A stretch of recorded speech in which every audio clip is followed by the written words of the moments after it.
What's the deal, my people? You know what it is, the Don Tony Teflon. I'm back at you, another one, and this one is Constellation, episode 3. Last year, we are going to go through episode 3, motherfucker, episode 6. Episode 6. Hopefully, someone doesn't come on there and hear that and then just go away and say, episode 3, I already spoke about that. No, this is episode 6, bro. This is episode 6. I gotta wipe my glasses down a little bit. Should have done that a little earlier. Sorry about that. A little spotty here. All right. That's a little better. What's going on to everybody out here? You know, usually I just do these a little later, but in the week. But I wanted to just talk about this right now while it's still fresh in my head. While everything, I usually don't like to do a live stream when I drop a video out there. Hopefully, y'all went out there and watched my video. But we'll be discussing everything that's in that video, everything that y'all want to talk about. Again, it is a call-in live stream, which means let's put the brand up there. Why is that not there? I don't know. They be messing with me sometime. Booyah. That way you could call in and give your thoughts. And you know the number to call in. It's right there on the bottom of the call, 518-290-0848. Let me know what you think is going on. If you've never been here before, make sure you like and subscribe to the channel. We have a whole lot of big things going on with this channel and everything else. So let's talk about exactly what's going on. Now, last week, my man KP called in and he said that he thought that last week's game was the best. Episode was the best. He said that I thought this week's episode wasn't the best episode in the series. I thought it was a very good one, but it was one that we had to see. It was one where we finally got to see the other dude's state of mind, exactly what happened, what was going on the whole time. So now we have seen both sides of the coin, so to say, and yet there are still a lot of mysteries yet to be solved. But we're going to go through a whole bunch of them tonight and talk about it and everything else. Let me say what up to some of the people who are joining us here in the chat right now. That we see. You got girl Mika. Ain't seen her in a while. She's up in the building rocking with us. What up? Vic is up in the building rocking with us right now. Car Snock is up in there. She does the most is up in here. And Virgo, channel member, is in here. Thank you for being a channel member, man. Really, truly appreciate that, man, and everything else. So let's talk about what's going on. But first, as always, the Thug Mug is in here.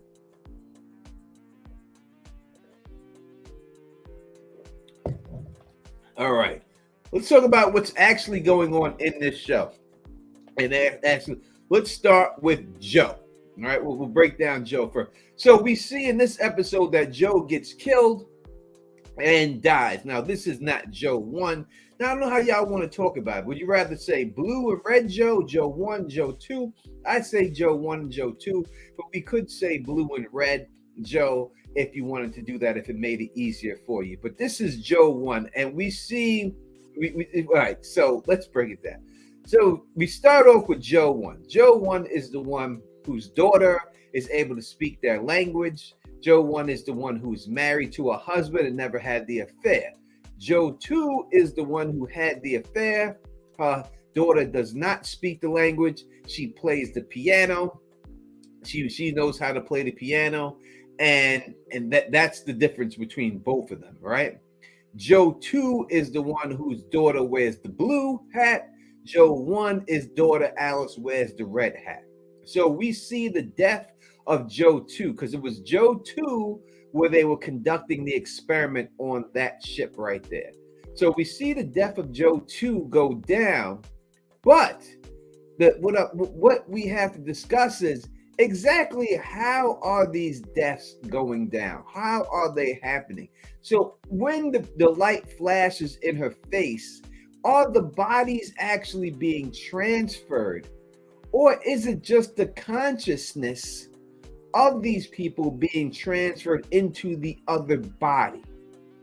So their physical body did die, but their consciousness was shifted into another body. You know what I'm saying? Kind of like some type of invasion of the body snatchers type situation where the consciousness moves over. Is that what's going on? Or is the whole physical body itself being switched over? I think that's one of the most important questions that they have not answered that we need to answer. Like, how is this exactly happening? Is it the physical consciousness that's going through? Or is it the physical body, the whole body being transferred over? If I had to guess, and I had to pick, I would think that it would be the body, but it seems like it's only the consciousness. Like the body of that person is there, and that's why they seem stunned. Because you see, when Joe 1 was home, she had a headache, right? She had the headache, and it's right in the same spot where Joe 2 actually crashed into the ship and busted her whole eye open.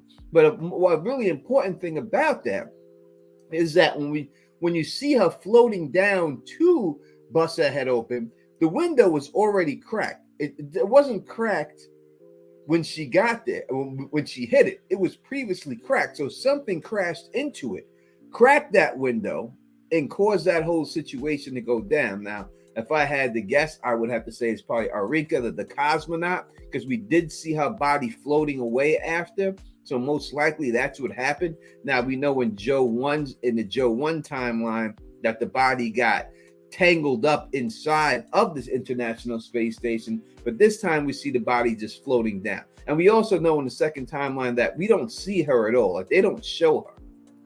So we have to assume that she is dead in that timeline. Her body is out there just floating around through space all this time, which possibly could be happening to Joe's body since it was left up there.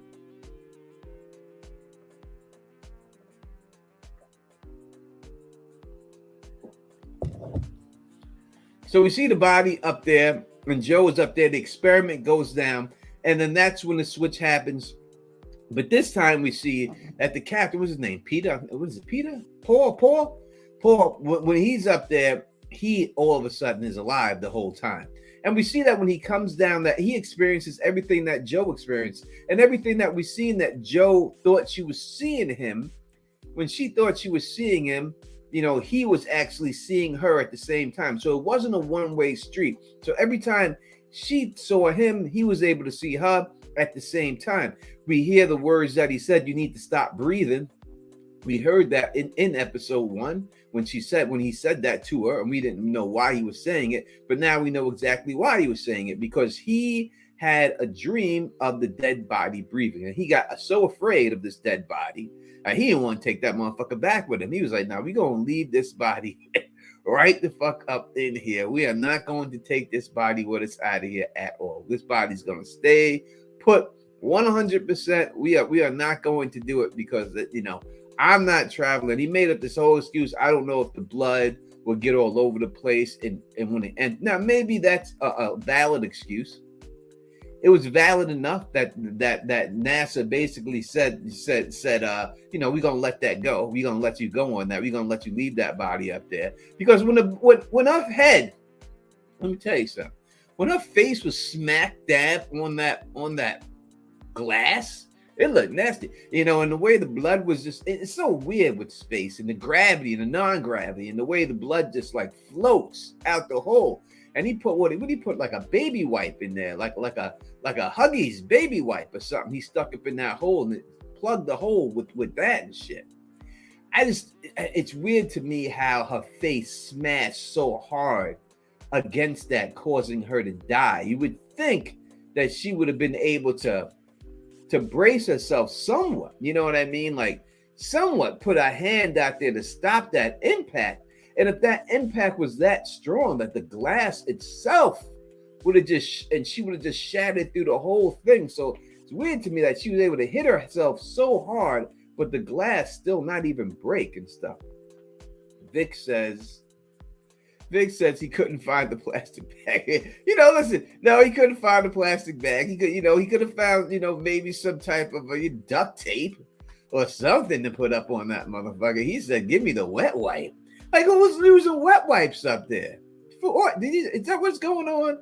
Like, you're in space. Is that what you're really worried about?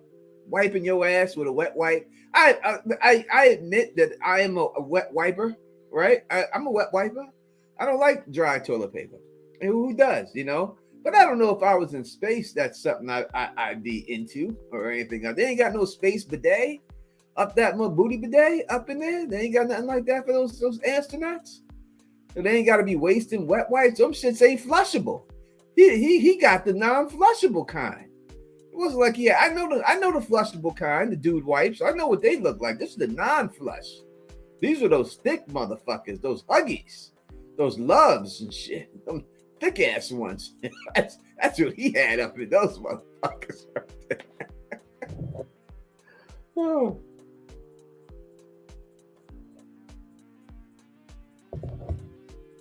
But what we could see is that the same exact thing, that when he got into the ship, it needed two people to unlock it. Same thing happened to Joe. When Joe was in the ship, it needed two people to unlock it. And someone unlocked it for her. We assumed it was him. And someone unlocked it for him. We assumed it was her. So let's delve into that real quick. If that's the case, we know at the time, both of them are dead in that reality, right? When you talk about Joe's reality and his reality, they both were dead at that time.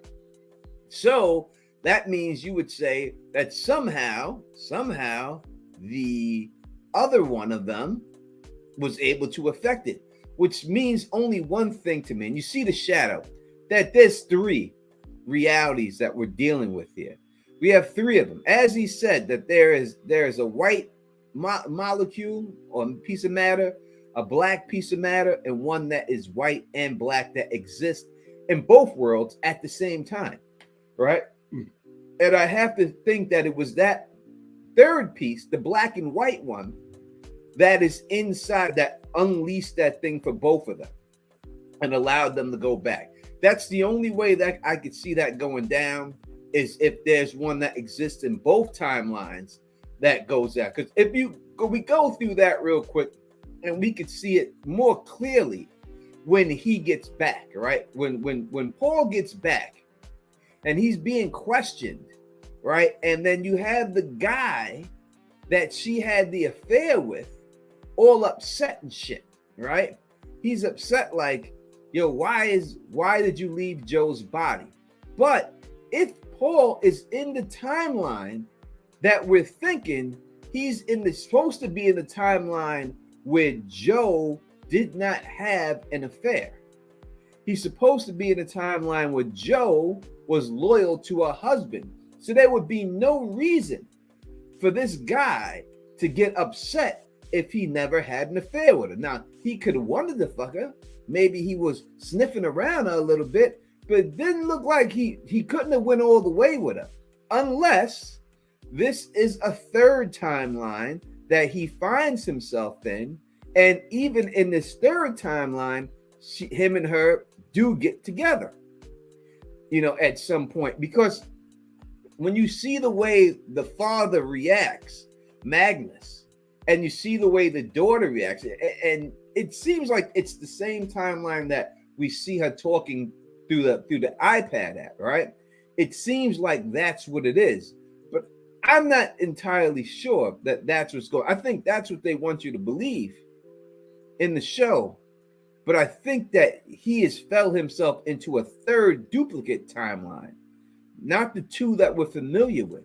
Because when we deal with Bud, all right, and you talk about Bud here real quick, and what up, Golden Child? Thanks for joining us up here. Because when we deal with Bud, the one Bud we have seen before,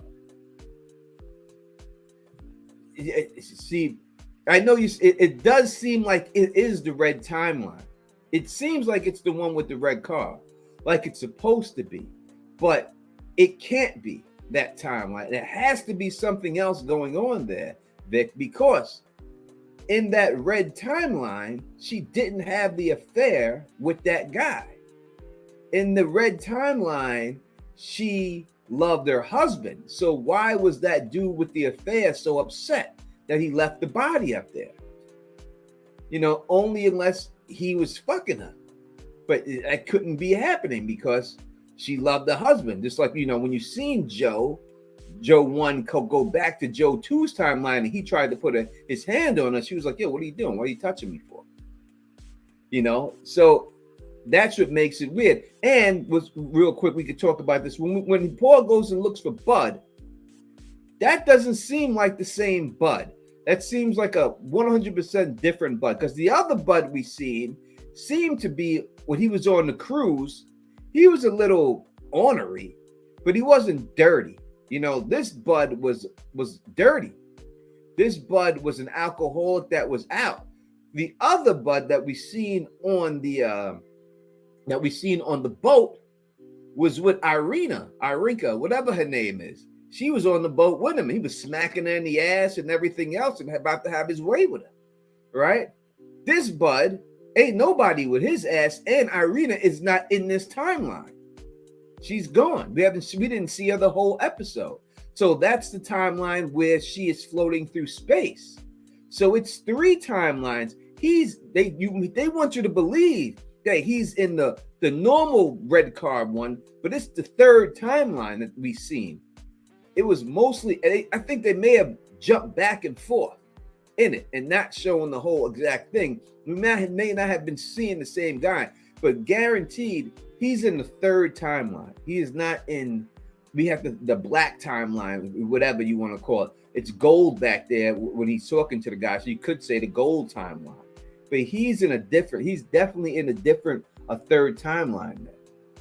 What up to Sharmella Williams? Hey, Tony, hey, everyone. Happy to have finally caught a live. It's been a while. Hopefully you're watching this show and you're enjoying this show. Hopefully everyone's enjoying this show. I know a lot of people probably jumped on this show because they came to my channel and everything else, and they wanted to talk about it.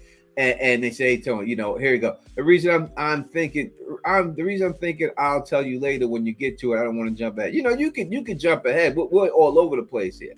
So you could definitely jump ahead. And again, if anyone wants to speak to me, 518-290-0848. I don't know why people are afraid to call in. When it's from, everybody calls in all the time. For this show, people don't like to call in. Yeah, don't be afraid to call in.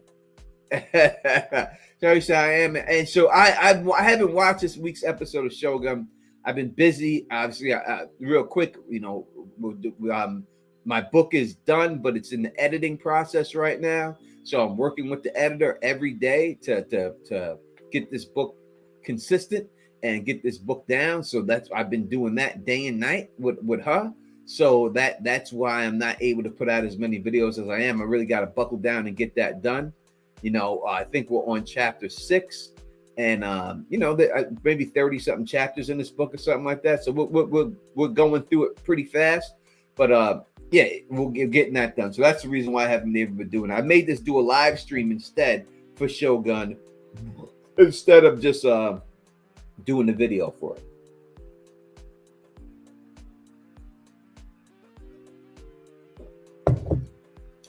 And that's just what it is. All right, so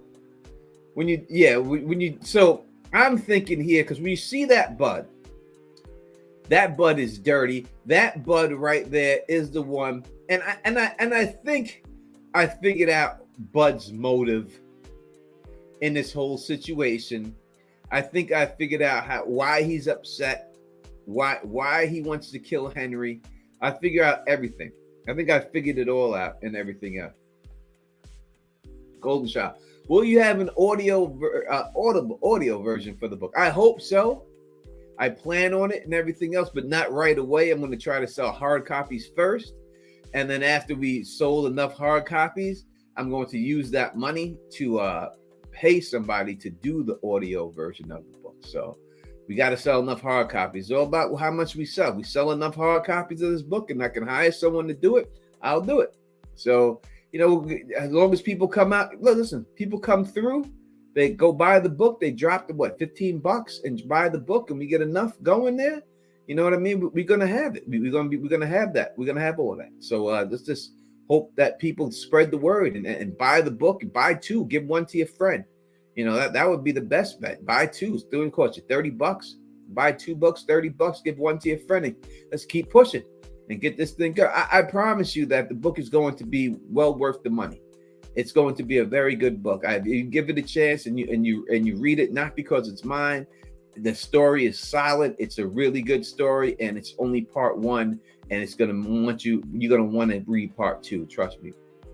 When it's all said and done. Yeah, but this Bud, this dirty Bud. So again, we have Henry. Henry's the one who's in mission control. Then you have Bud.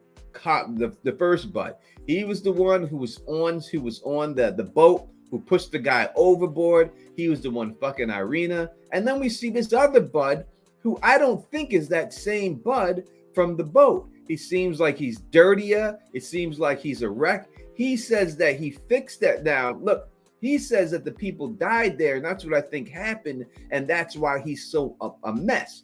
The other Bud, who was with Irina on the boat, he said he fixed everything. He specifically says, I fixed it. And that's what Henry says to him. He goes, yeah, you fixed it. You fixed the problem. You got them home. You fixed it. You know, and I think so. What I think is happening with Bud, this is what I think happened. I think that Bud fixed the problem, right? He fixed it. But that Henry swapped places with him and is taking the credit for it. And Henry and Bud were actually in this different places. And when he swapped places with him, Henry got the credit for doing all the stuff that Bud actually did. And that's why Bud is in the position that he is. And that's why Henry is in the position that he is. And that's why Bud wants to kick Henry's ass. Because he's like, he's looking at it like, you stole this shit. You stole my fame. You stole my glory. I'm the one who did this shit. But you swapped places with me and gave me your shitty timeline that I'm stuck in. And now everyone looks at me as the loser when I was the one who actually fixed it. And you're the motherfucking loser who didn't fix it. That's what I think is the key and why that they're upset. Why he's upset with Henry and saying, I'm going to get you. And then he says to him straight up, you know, then he says to him, and when he says he wants to kick his ass, he says, this is what I'm going to get you. Not only am I going to get you, I already found a way to get you. And Henry's like, you're never going to catch me. You're never going to get me. And he goes, well, I already made you piss your pants. So somehow he figured out how to, make him piss his pants somehow and everything else. Vic says that would make sense because Henry always looked clueless with the cow. That's because he's the dumber one. Yeah, Henry is just the one who is taking credit for all of Bud's work. Henry was the one in the original timeline when the shit hit the fan, and he wasn't going to fix it. Bud fixed the shit. He swapped places with him. Now again, is it swapping places physically, or is it just swapping mentalities, brain? Are your brains being swapped, and you're in the same body, in the other person's body? You know, that's what we have to really figure out, and everything else, and all that stuff.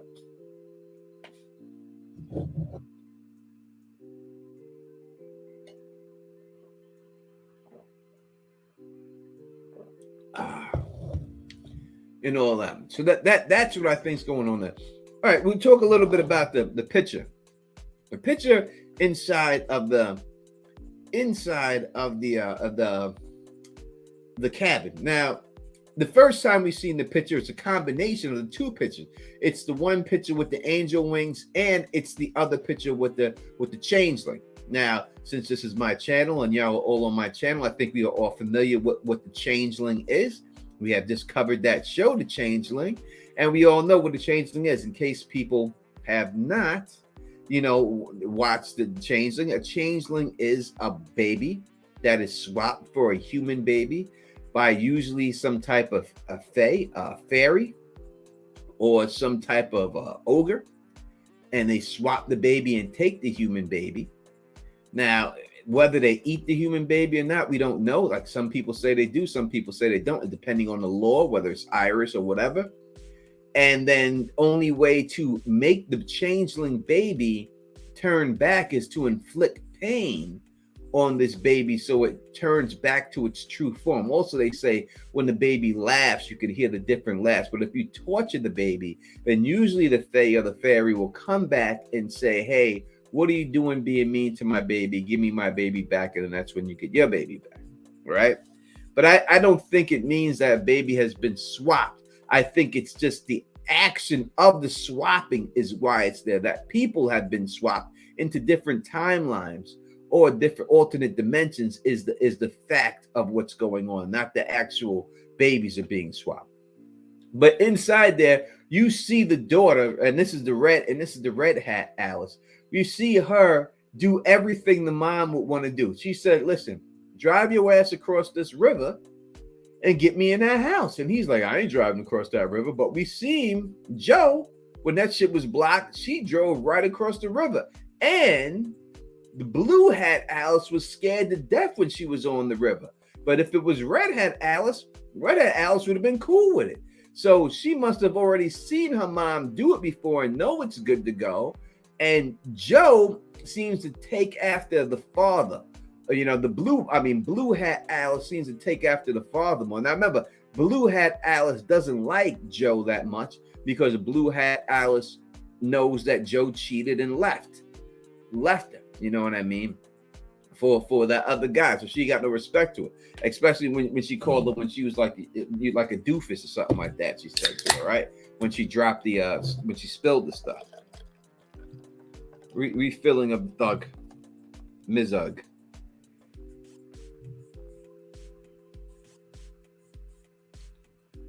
All right. I'm gonna be up here as long as I can. I won't be too long because I gotta get back to work on that and stuff like that. But let's go through. If anyone has a question or anything, let me know. Vic says, why do you think only certain people have different names in the different dimensions? Friedra, Erica, Bud, Henry, Valeria, Ingrid. I don't know if her name is Valeria or she just calls her that.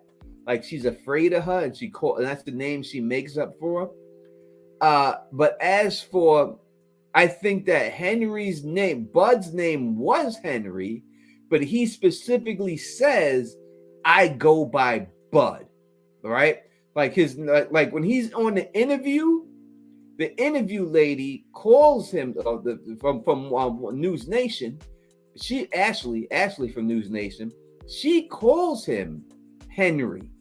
And he says specifically, I go by Bud. And I think he goes by Bud because he hates Henry, because Henry stole his fame. Henry swapped with him and put him in the shitty timeline and took all of his fame that he has. And that's why he hates Henry so much.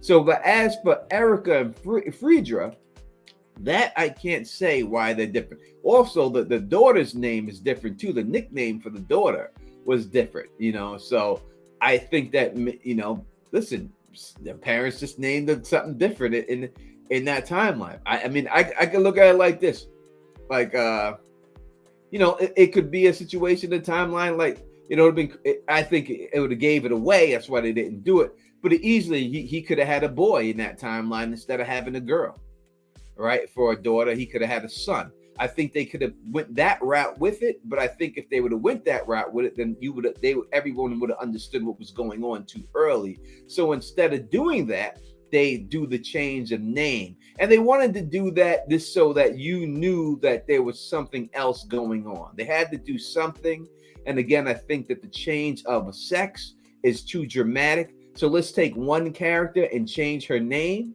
so that we can know something is going on and we can know exactly what timeline they're in. I think that's why they did it, just for that reason. I don't think it means anything more than that.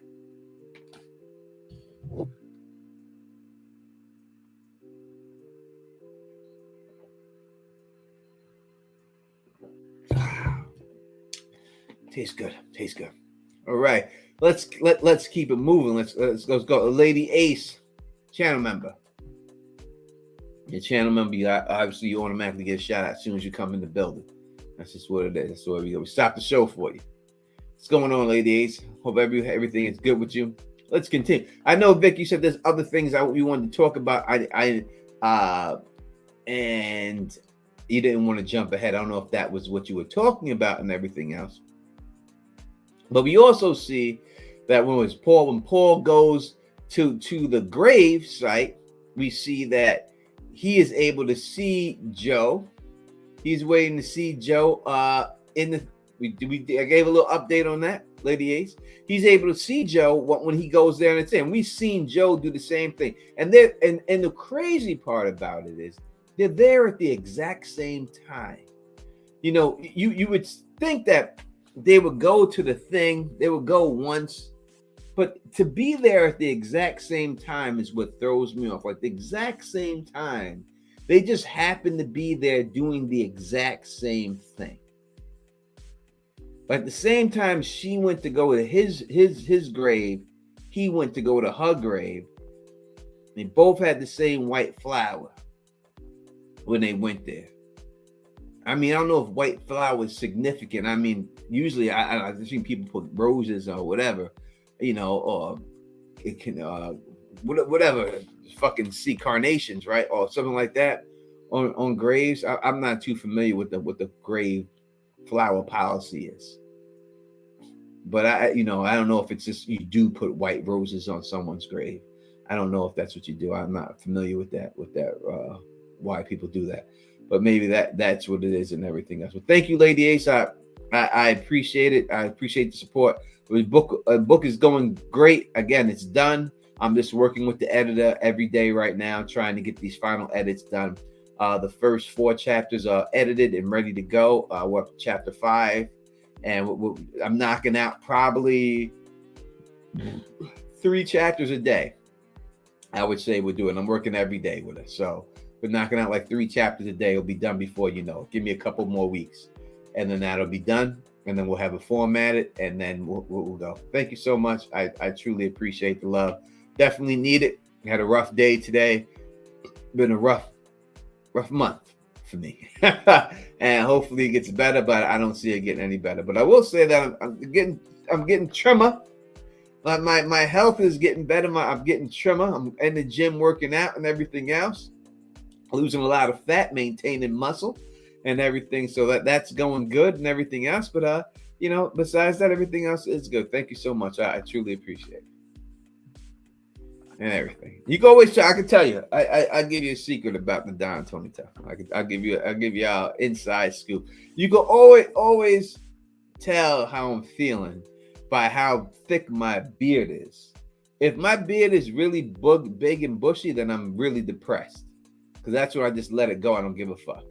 And when it's shaved and it's trimmed, because I usually only have it like a dark shadow, like it is now, or a little bit lower than this, that's when I'm feel good about myself, and that's when I'm trying to make myself look good. But when it gets big and shit, then I don't really give a fuck anymore. That's when I'm just depressed. So that's a cue. If you ever see that and you see my beard big and shit, then you know that I'm fucking not doing good on the inside. No matter what I may portray on the inside, I'm not doing good and everything. All right, that's a little tidbit about well, thank you, Lady Ace. I appreciate it. It's a little tidbit about the Don Tony Teflon. All right, so back to the show, Constellation. So what else do we have to go over? Alice. But we didn't see Blue Hat Alice only until the last scene when we seen Paul, and Paul was doing the funeral, and Paul wasn't being a dick at the funeral. He was. He didn't call his daughter an asshole, but he told her to stop being an asshole. And she was shocked when he said that shit, and she ran out and got Alice and said, "Yo, my dad said your mom might still be alive," which is the truth. Her mom is alive. Her mom is 100% alive. And she's just in the wrong timeline. So I want to ask y'all in the chat, what do you think is happening? Do you think that people are being transferred over into the new timeline? Or do you think that it's all mental, that their consciousness are being switched between bodies, or the whole physical body is being switched? Does anyone have an idea what's going on?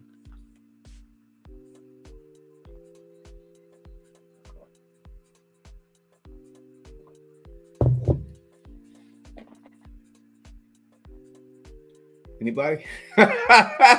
Anybody? I don't have my phone on me. It's in the other room.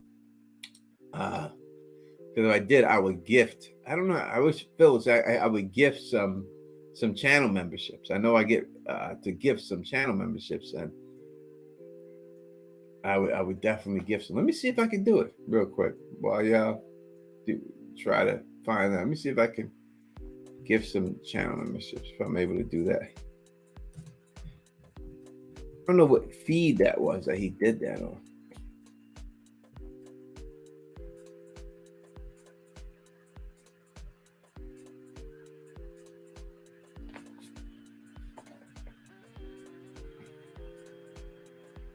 I have to hit this real quick. New timeout lengths. You can now put people in timeout for different lengths from 10 seconds to 24 hours. God damn it. You can do that? Look, Carla Way's in the building. Hey, what's going on, Carla? Here to support. I'm not actually watching the show. Hey, what's going on? Let me see if I'm able to do that. No. Let me close that. Can you membership gifting? You have 10 memberships left to gift this month. I'm gonna give out 5, man, for y'all who came out right now and rock with me. There you go. There's 5 gifts for y'all.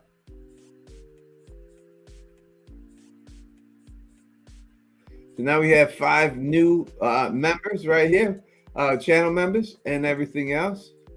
We have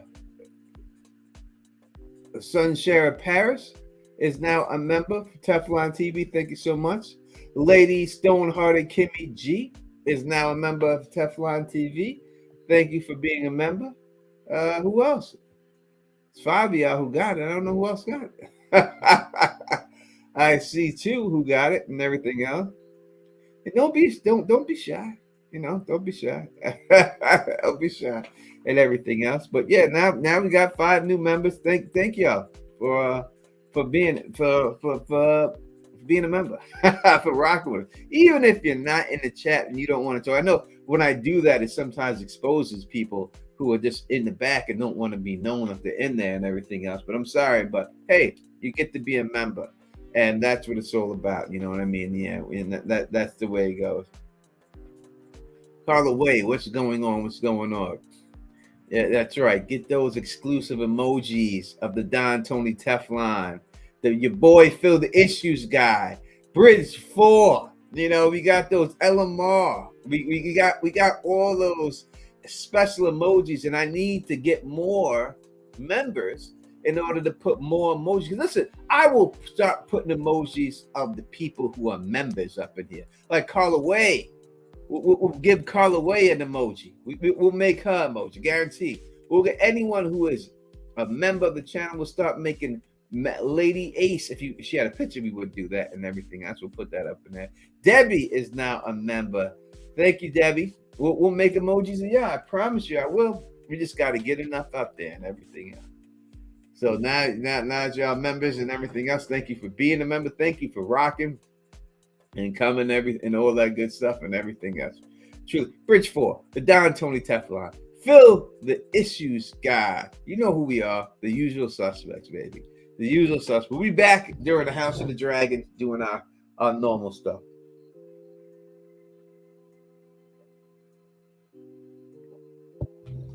As always, we must give a shout out to the first ever subscriber on Teflon TV. First, number 1, the first person who ever subscribed to my channel. I see Spots. Thank you, Spots, for still rocking me after all this time. I always remember you. I'll never forget you, baby. First ever subscriber to Teflon TV. I see Spots in the building. Shout out to I see Spots. And we are almost up to 85,000. Almost up to 85,000. We're going to hit 100,000 before this year breaks, guaranteed. Guaranteed we'll hit 100,000 before this year breaks. We'll finally hit 100,000. finally, we're going to hit it. Before this year breaks, guaranteed we will hit 100,000 subscribers. Hopefully before the summer. Hopefully right when the book comes out and everything else and all that good stuff. What's going on, Golden Shot? You got the question marks going on. What's going on there? Look at that. I see Spots. Still loving the contact to all these years. Thank you so much. You know, my beard was a little bit darker. Back then, I was a lot skinnier. Woo! I was skinny back then, too. I'm terribly skinny. I didn't like the way I looked. Hated myself back then. Woo, really bad. Really too skinny, but we're in a good spot. Almost there. Books gonna come out, dreams are gonna come true and everything else, you know. So that's what it is. Oh, I want a membership too. I'm sorry. I can't. When you gift a membership, it is random. I think it really comes down to And people who leave a lot of comments, that's what people told me. Whoever leaves a lot of comments on videos or is more active in the chat, then that's what, I don't know. That's what people told me how it goes. It's just a random situation. I got 5 more to give away this month. I'll give away the 5 more this month. It's on a different stream, but I got 5 more to give away. So, that's what it is. So we'll definitely do that and everything else. But yeah, no doubt, we're getting to 100,000 by the end of the year. We gonna have 100,000 way before the end of the year. Way before that, we're picking up a lot of subs. I think I picked up, I think I picked up 3,000 last month. So, 3,000 in 1 month. I expect it to go up when From comes on. Maybe pick up about 5,000 to 10,000 during From, and then it's over. Then we're there and everything else. You know what I mean? That's just where it goes and stuff. So, I think we'll be there. We'll get there. All right, let me get back to this show because I know that's what y'all are here. If you don't want to just hear the Don Tony Teflon babble, you don't want to hear that. Yeah. The Shogun is great. I enjoy show. I'm gonna watch it as soon as I get off here. I'm gonna watch the next episode. Again, I've just been busy. Like I said, I can't.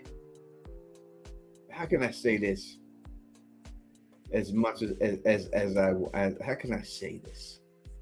Without, I can't keep covering other people's shows and other people's books and making them great. I need to do something to help myself be great, and that is why this book is. I want people to cover me. I need to start covering me. Imagine that if the book comes out and all of a sudden there's a YouTube channels like A Song of Ice and Fire, like the thing took off. And people started making YouTube channels about the Don Tony Teflon. That would be amazing. That would be amazing. It's quite. Why not? Why not me? That's what I always say. Why not? Why not? Why not me? And that's it. Oh, Debbie said Shogun was my mom's favorite. It was a different show back in the 80s from what I'm hearing. I'm hearing that there was no English at all. It was just all Japanese. So you felt like you were. And I have a friend, a really good friend I grew up with. His name is Jeff Smith. Black dude from Queens that I grew up with.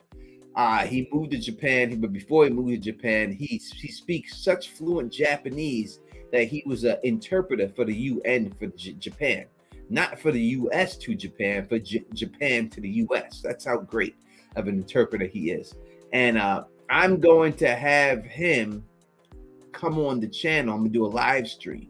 And I'm going to have him come on the channel and do the live stream with me and talk about Shogun, talk about how accurate it is and everything else. He knows about everything else and all that. Oh, she does. She said, I promise to promote your book to my book club when it comes out.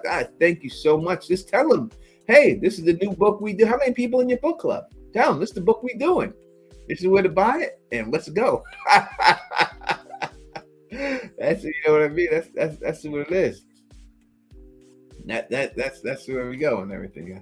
Carl Carsnock says, I agree. If all our content creators just one piece of original content, we all be better for it. 90% of the book theories won't be correct, but we get great. Would be great stories on their own. No doubt about it. No doubt about it. Listen, I'll reach out to a lot of people who claim to be my friends from this content, and I'll see if they promote the book or not, and we'll really tell if they're friends or not. Right? We'll see. We'll see. Because when I'm gonna be honest, when a lot of these YouTubers had a book, there was these dudes from Israel. Who did a Song of Ice and Fire. They did some type of throne book. I forgot the name of the book, like Throne something. They didn't ask me, and they asked all these YouTubers to write a chapter for the book. All right, they all wrote a chapter for the book. I think History of Westeros wrote a chapter, and I don't know, everyone. They didn't ask me though, but they asked everybody else. And I'm the writer in the whole group, but they didn't ask me. They asked all the other. But did I promote the book for them? You goddamn right I did. I promoted the book for them. I bought copies of the book and gave them away for gifts. I've done that. You know what I mean? When Quinn dropped his Talia book, I bought $100. It was $10 a book. I bought 10 copies of that book right off the bat and gave them away for gifts.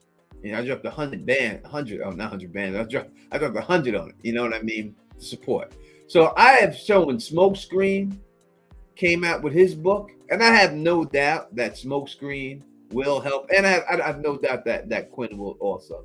That they'll help promote the book and do what they can for it and all that. But when Smokescreen's book came out, I bought $100 worth of those books and gave those books out as gifts too. You know what I mean? So I always help others, but we'll see if people help me. But I'm confident that Smokescreen, I'm confident that Quinn will do so because they're really good people and we're close and everything else. But we'll see if the other people put their money where their mouth is. We'll see how we really stand. And in all honesty, they could just review the book. They just can read the book themselves, and if they don't like it and they think it sucks and they don't think it's worth promoting, then I would not force them to do so. I wouldn't want anyone to be forced to do something to a book that they don't agree with. They read the book and they liked it. I give them an advanced copy of it, and if they felt like doing it, then they could do it, no problem.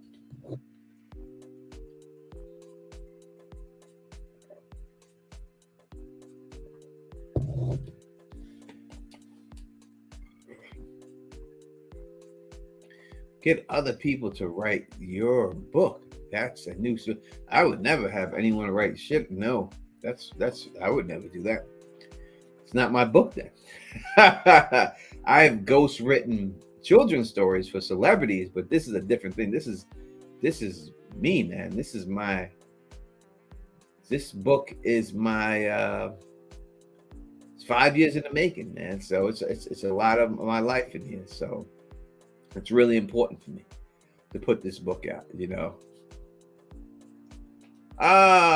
And he says, why wasn't I notified about this live? You have to make sure that you have notifications clicked on.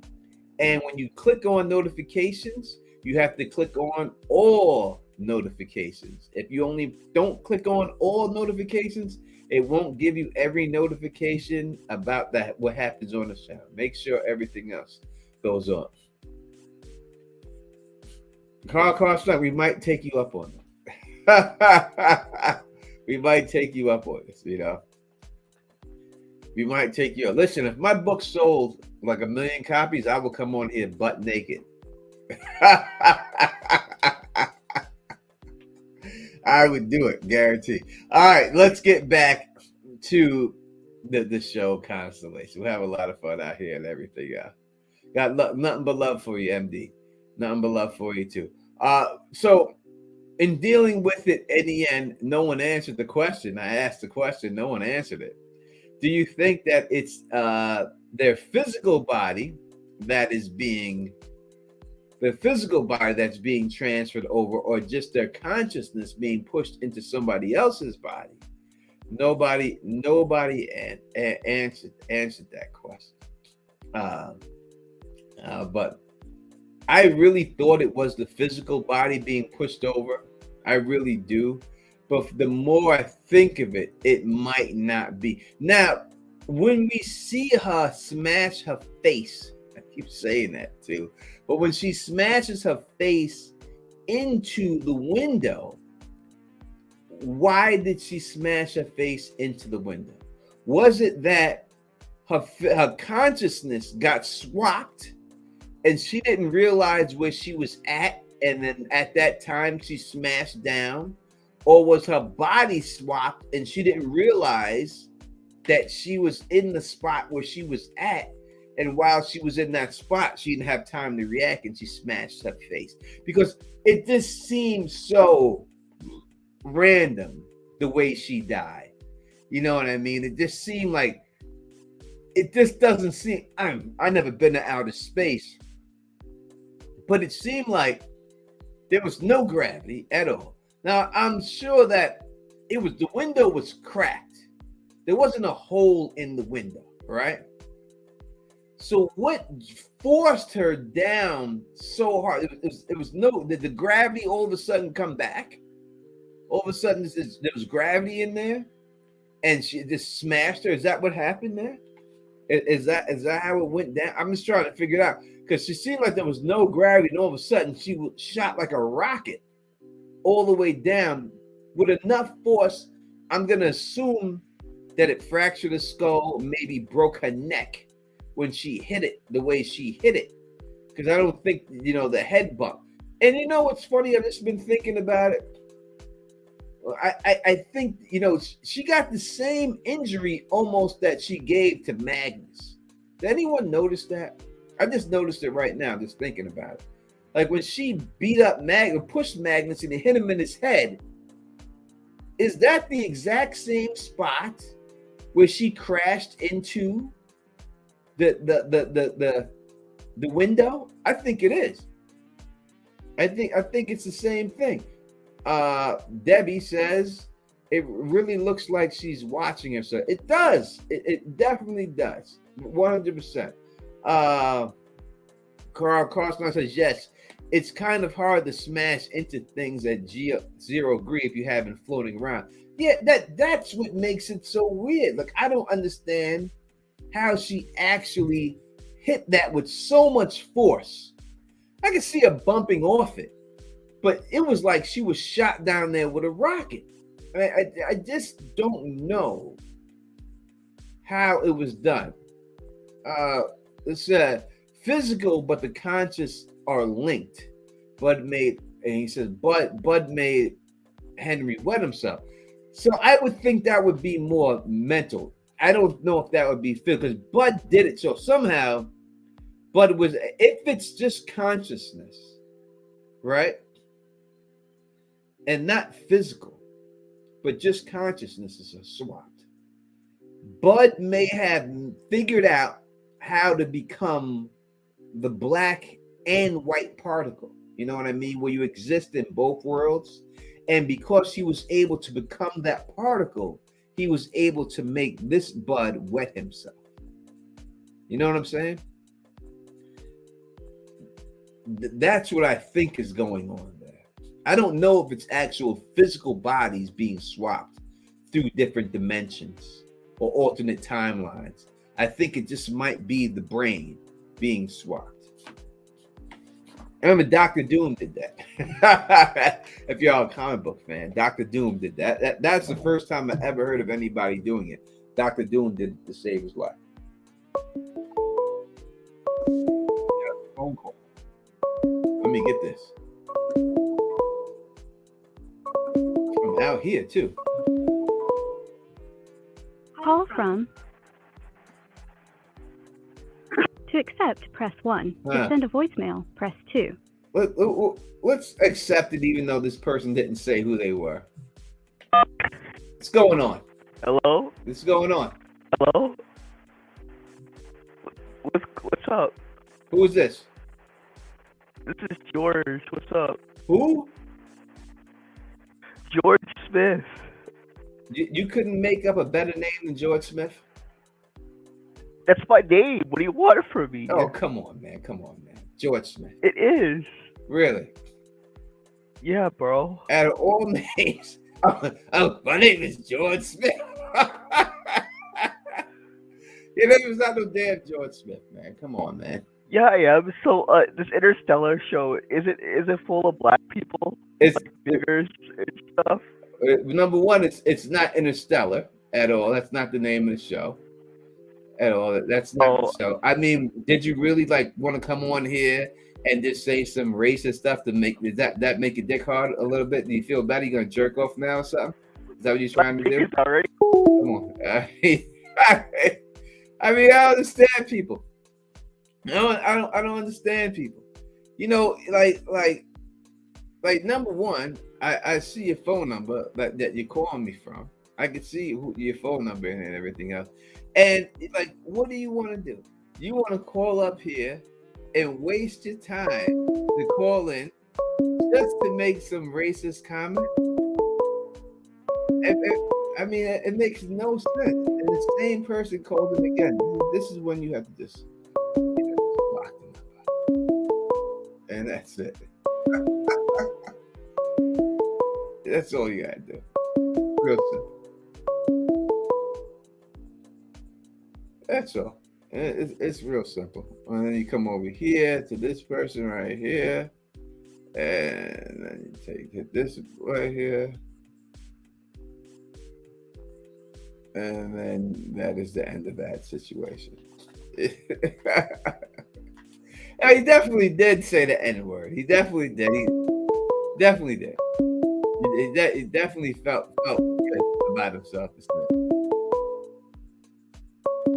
Block this dude. Oh, all right. So now I see how he's now he's just going to keep calling in on different numbers, but the same type situation and everything else. Oh, I feel bad for people that their life is so lonely. That their life is so lonely that it's all you have in your life is to do that. Terrible. Terrible. I feel bad. I feel bad about it. But I'll take the view. Hey, what's your name? George Smith. Yeah, okay. What an idiot. I mean, you gotta be smarter than that. Come on, man. You gotta be smarter than that and everything else. Gotta be. Terrible.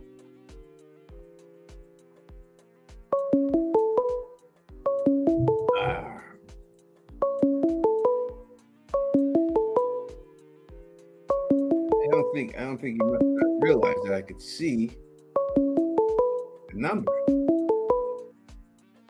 I don't know if he really thinks I'm gonna fall for it. I mean, Jesus, man, it's just terrible. This is terrible. This terrible. This terrible. And the whole thing, you know what it is?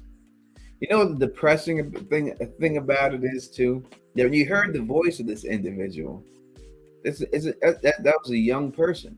That wasn't an older person or anything else like that. That wasn't someone who was born in the 60s and raised a certain way or anything like that.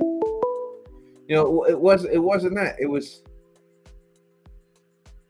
was somebody who's young, and they still have these thoughts inside of them, which makes me scared for like my children and people like that who have to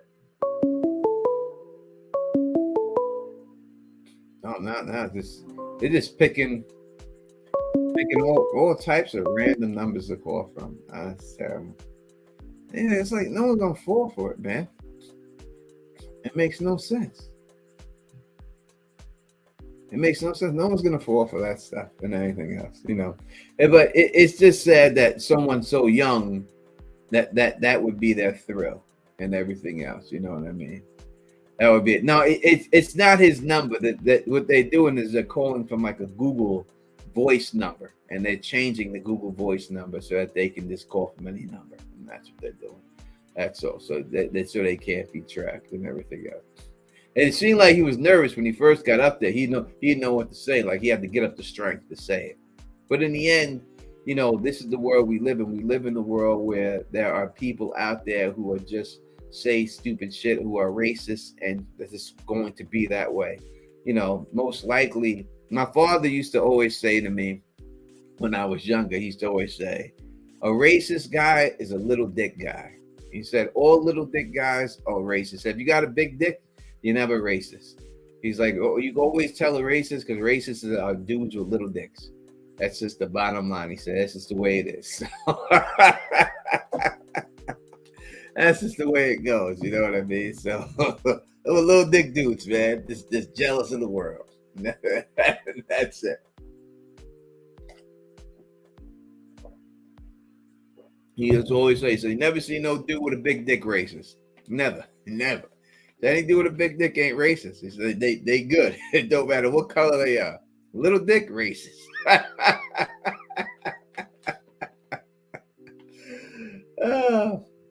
That is just what it is and everything. I remember I went through a trolling situation way back, and it was when I was doing a Song of Ice and Fire content a lot, and I have a whole lot of a Song of Ice and Fire content that I'm going to be dropping soon. I'm actually building up the videos, and I'm going to I have 5 videos done right now, I'm going to drop them all during House of the Dragon. This whole thing I'm doing, but I'm waiting for that. But during that, when I was working, first they were going because I had Christina, the Sphinx, and all of them, and they were doing the Not So Silent Sisters. And then these people were coming into the chat saying racist stuff, crazy racist stuff all the time. And then they would come in my chat and say crazy racist stuff all the time. And it was just a constant thing. I mean, it was so bad. Let me put it to you like this. It was so bad, the racism in that community, that was in that community. And listen, not everybody is there. The majority of people aren't. But it was so bad in that community that when I did the Con of Thrones, and I'm happy that they let me do the panel and everything, but when I would do the Con of Thrones in the 2 years they were open, every year I would do a panel talking about what's it like to be a Black fan or a person of color in this fandom.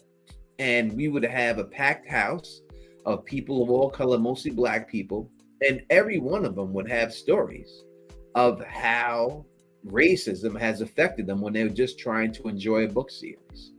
I mean, when I had Steve Toussaint on my channel, and I don't know if all y'all heard that interview, but if you did, you would hear him saying, he said straight up when he got casted as the role of Corlys Valerian, of all the racist stuff that flooded him, that he got because he got casted in that role. Right? So it's not going away, unfortunately. I always thought that when certain age of people died off, it would go away. But nope, it's never going to go away. It's only thing that you could ever do to combat it is to call it out on the face. You need to call it out as soon as you see it. If you're a white person and you see another white person being racist, you got to call him in his face about it. Black person seeing another Black person racist, you got to call him in his face about it. And vice versa. It only hits when someone from the same race calls that person out. If someone from a different race calls them out, it's never going to hit the same. And I'll say this to all my Black people, and I love you all. And I love all my people, all my Black people. I know there's a lot of YouTubers out here, or race hustlers, that will always try to get you to tell you Black people this and Black people that, and we need to do this. And there's no doubt that we do need to do what we do for ourselves. But always remember that we can't get nothing done, and nothing would have been done for us without the help of white people, right? There would still be slavery in this country to this day if it wasn't for good white people who knew that was wrong. Black people would have not the right to vote if it wasn't for good white people who fought for that. Everything that's always been passed, or everything that's always been put out there to help Black people, has always been a white hand helping push that along. Even when you look at the Black Lives Matter movement, it didn't pick up force until white people came out there and supported the movement also. It takes a coalition of people to get things done. Martin Luther King could not have got the Civil Rights Act passed if it wasn't for Lyndon Johnson and the white people who voted for it to get it done, or it never gets done, period. You can say, oh, if you're Black, you can say what you want and say, we're going to pass this. If you want reparations, if that's something you're looking for, it ain't getting passed unless white people pass it. So to try to distance yourself from white people and say that we can do this, it's asinine, and it's ignorant to think. We need to all be together in order for anything to get better. That is just what it is, and that's just the way it goes and everything else. Well, real quick, let me grab a drink and we'll keep talking.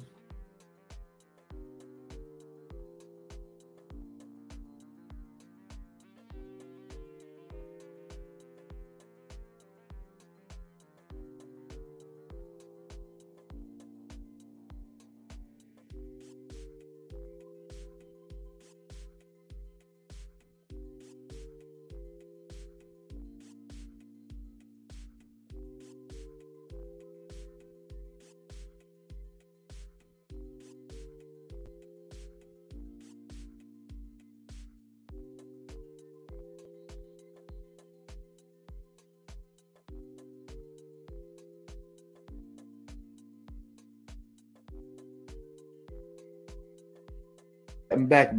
Sorry, let me take a second. Again, that is what I'm not going to go into anything. What up to AK Watch in the building, rocking with us and everything else and all that stuff.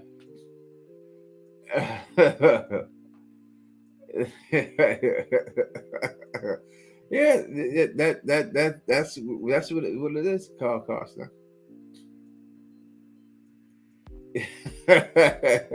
It goes down. Yeah, let's go back to the topic of it. We're talking about a great show, Constellation. Hopefully, everyone has had the chance to watch it. If you haven't had a chance to watch it, it's definitely something you would do. But shout out to RC, who's a channel member. Let me always, anytime you're a channel member, you get up in here, you always get the shout out, baby. And we gifted 5 channel member shout outs to the people. Thank you for all the new channel members and everything else for rocking with us and all that good stuff. Truly appreciate it.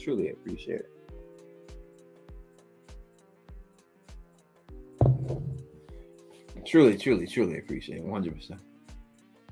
All right, let's keep moving. Yeah, so when I truly believe that we have to we're dealing with 3, not 2. And I know there's the red and the blue timeline, and people use that for the cars. One car is red, one car is blue. I use it for Alice's hats. One Alice wears the red hat, one Alice wears the blue hat. That's what I use it for.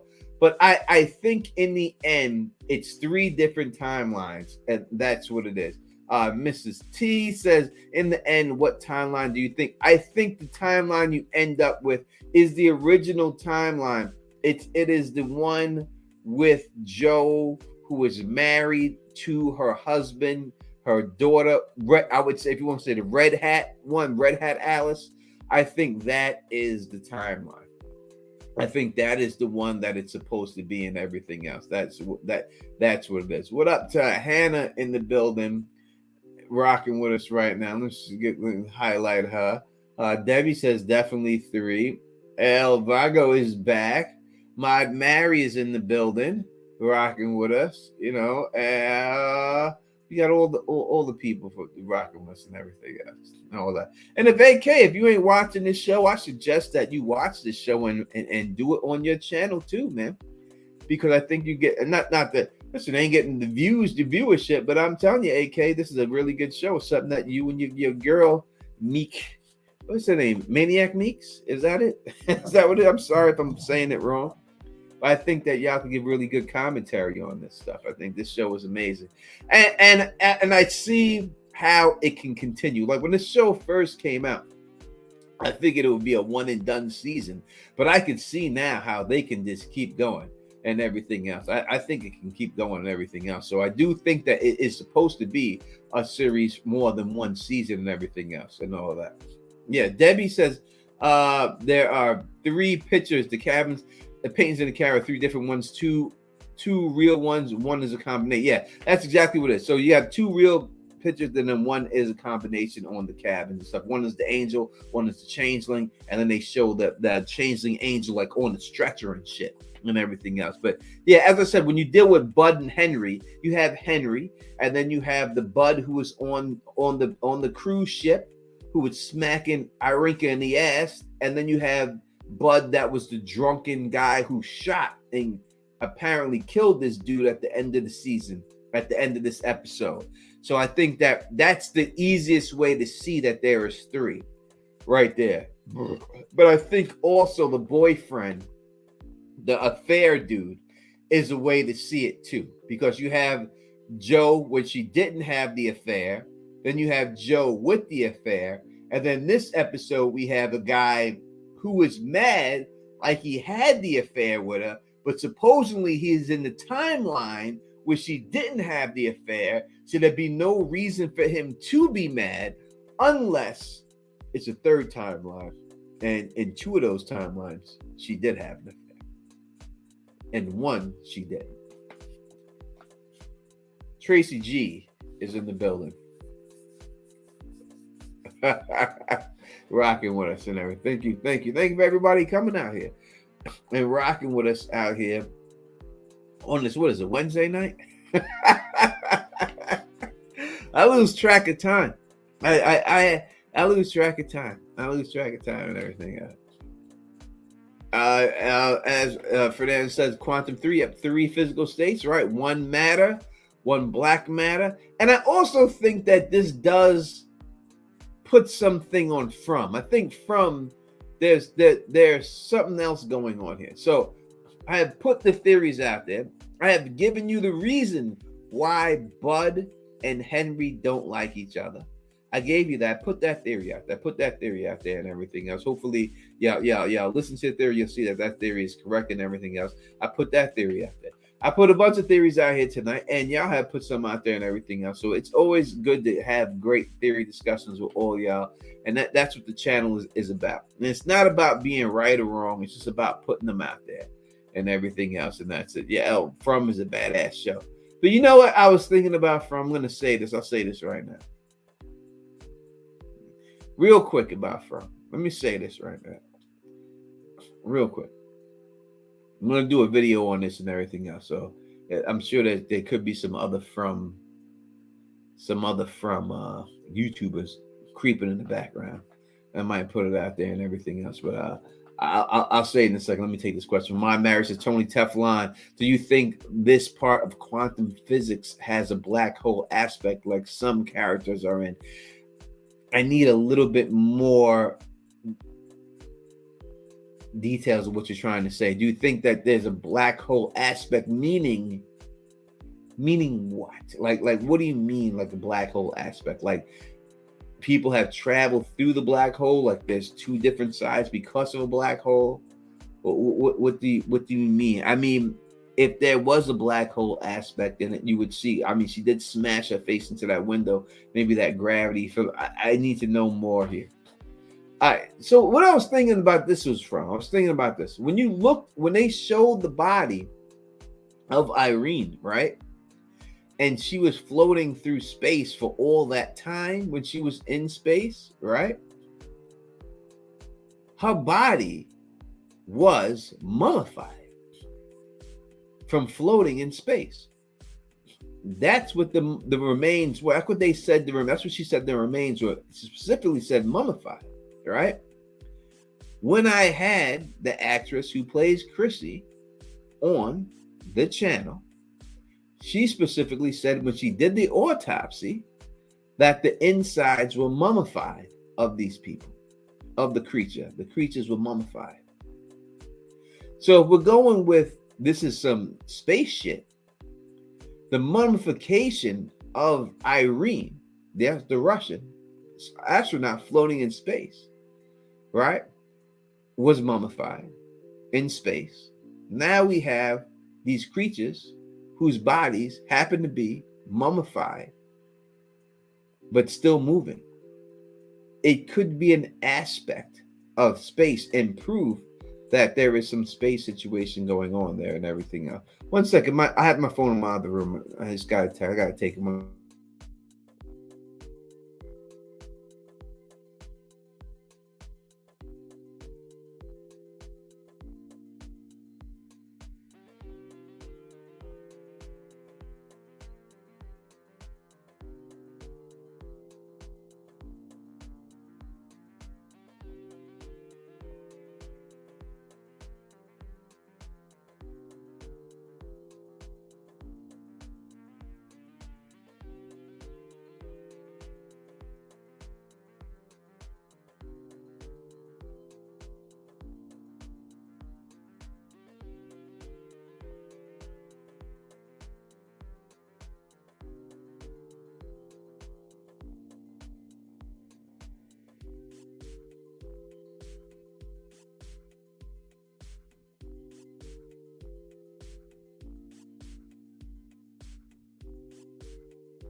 Sorry about that.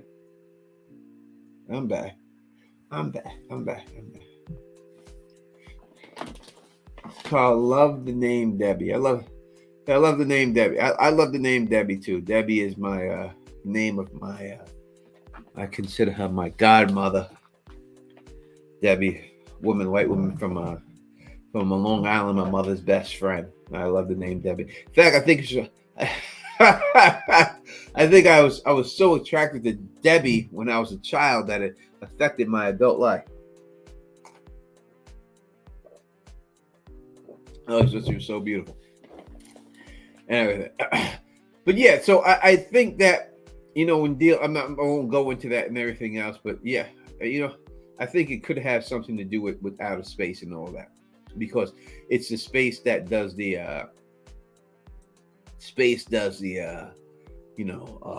the mummification of bodies while they're in space. I think that could have something to do with From. But we'll talk about that more when From gets in there. Again, I'm talking to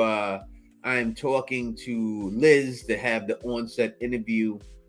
I think I might get that approved very soon, and then we'll be doing the onset interview with Liz like we do every year, and everything else. So we'll keep that going and everything else and all that. But we'll still continue talking about Constellation. If you have any questions or anything else like that, Quan, the channel member, says, I just got home and watched episode 6. So I am not. I already been up here for an hour. I wish I was going to be here. My Mary, the cow machine is what keeps the alternate people kind of alive. It keeps the matter connected. I think the cow machine, again, my Mary, the question I have and I've asked, and what I think comes down to, people won't want to answer this question, is what is being transferred? Is it the consciousness that's being transferred between dimensions into bodies, or is it the actual physical body of each other being out there? That is what we need to figure out. So I'm asking you, Mary, anyone else in chat, is it just the consciousness being transferred over, or is it the actual physical bodies being pushed from dimension to dimension? Let's Mars says, I've never seen Tony Teflon down in the flesh. If I wish I knew you watch the Constellation. What do you mean never see me in the flesh? I've been out here all this time. I mean, I don't think anyone, me personally, in the flesh and all that stuff. You know what I mean? Carl Kosnak says, I wonder if Cal is a play on Hal, the evil AI robot from 2001. Of course, Hal is itself a reference to IBM. You know, that's very interesting. I wonder if that it is a play on that. I'll have to do more investigation on there and stuff like that.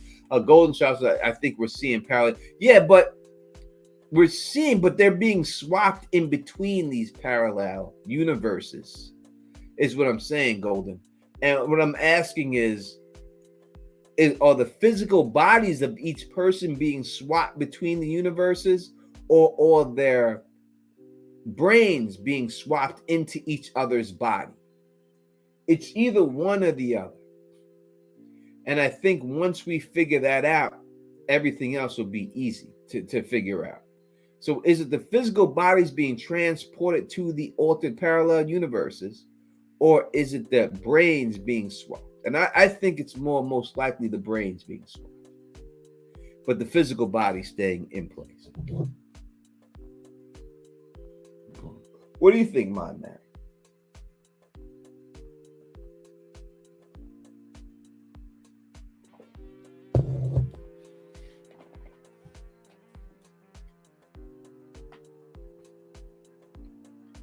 Carl Kosnak is doing the Debbie dance. I didn't know Debbie had a dance.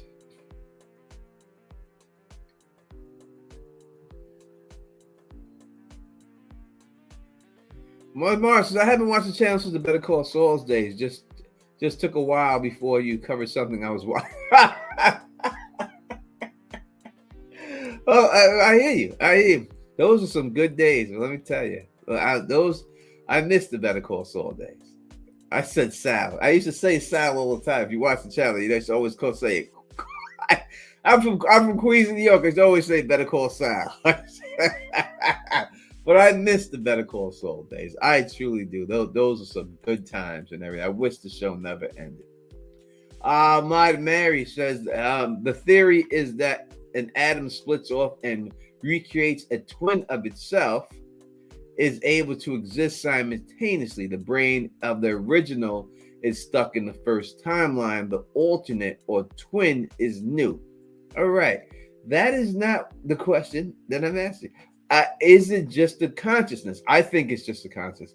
And then the Golden Child said, I think their consciousness jumped. Yeah, I'm with the Golden Child. That now we're talking. That's where I don't think the physical bodies are being swapped. I just think their consciousness. And I think that is why Bud is able to make Henry piss his pants. I don't think Bud all of a sudden switched in the body, changed places and made him piss. I think the only way he can make him piss is because he can exist in the same place at two different times and was able to make Henry piss his pants. Now, if you didn't hear my theory, if you didn't hear my theory on Bud and why Bud hates Henry, I will say it again. I believe that Henry fucked up during the Apollo mission and swapped places, and Bud fixed the mission. And Henry swapped places with Bud and took the credit for Bud for swapping the mission, for fixing the mission, and that's why he's in the place he is. And Bud took the fall for it. And Bud, that's why Bud hates him. And I think that's what happened. I think that he swapped. Henry swapped purposely because he knew he couldn't do it. Because you hear Bud say, I fixed it. When he's on the boat, he says, I fixed that. But the guy is saying he didn't. And I think, and Henry is the one getting credit. When you see Paul go down there, he says that he goes, Henry, you fixed it, Henry. You fixed it. And he's talking to who I believe is the third Bud. Three different Henrys of Bud. You have Henry, then you have Bud on the cruise ship, and then you have Bud in the shitty apartment that we just think. Three different timelines. That's why I believe that Paul is on the third timeline. He's not in the two that we've known.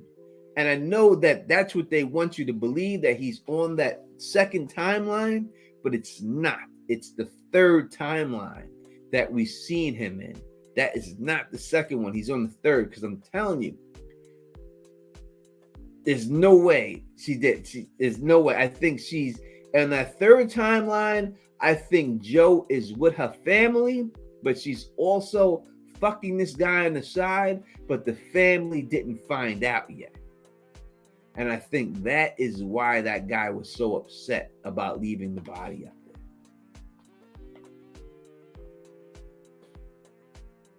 Oh, we have Shaquille Robinson just gifted 5 memberships. Let's see if I can figure out exactly who these 5 members are that was gifted right now. And let me give thank you so much. Let me shout that out, Shaquille for doing that. And we have Vic is now a member. Hannah is now a member. Maud Mary is now a member. Oh, I thought Maud Mary was already a member. Betty's Q is a member, and Hef is now a member. Shout out to Shaquille, man. Thank you so much. We have just now put in there, make it rain, baby. That's right. Shaquille Robinson just made it rain in the chat right there, gifting out 5 memberships. Now we have 5 new members and everything out. You know what I mean? Keep making it rain out there. Thank you so much, bro. Truly appreciate that. And we doing it, man. Just keep doing it. That's what it is. Hannah over there cursing in the chat. You curse in the chat. They ain't no chat bot in this motherfucker. Ain't no night bot in here. We adults, man. You can say what you want. We good on that. You know what I mean? Don't worry about that. Yeah, thank you so much. Truly appreciate it.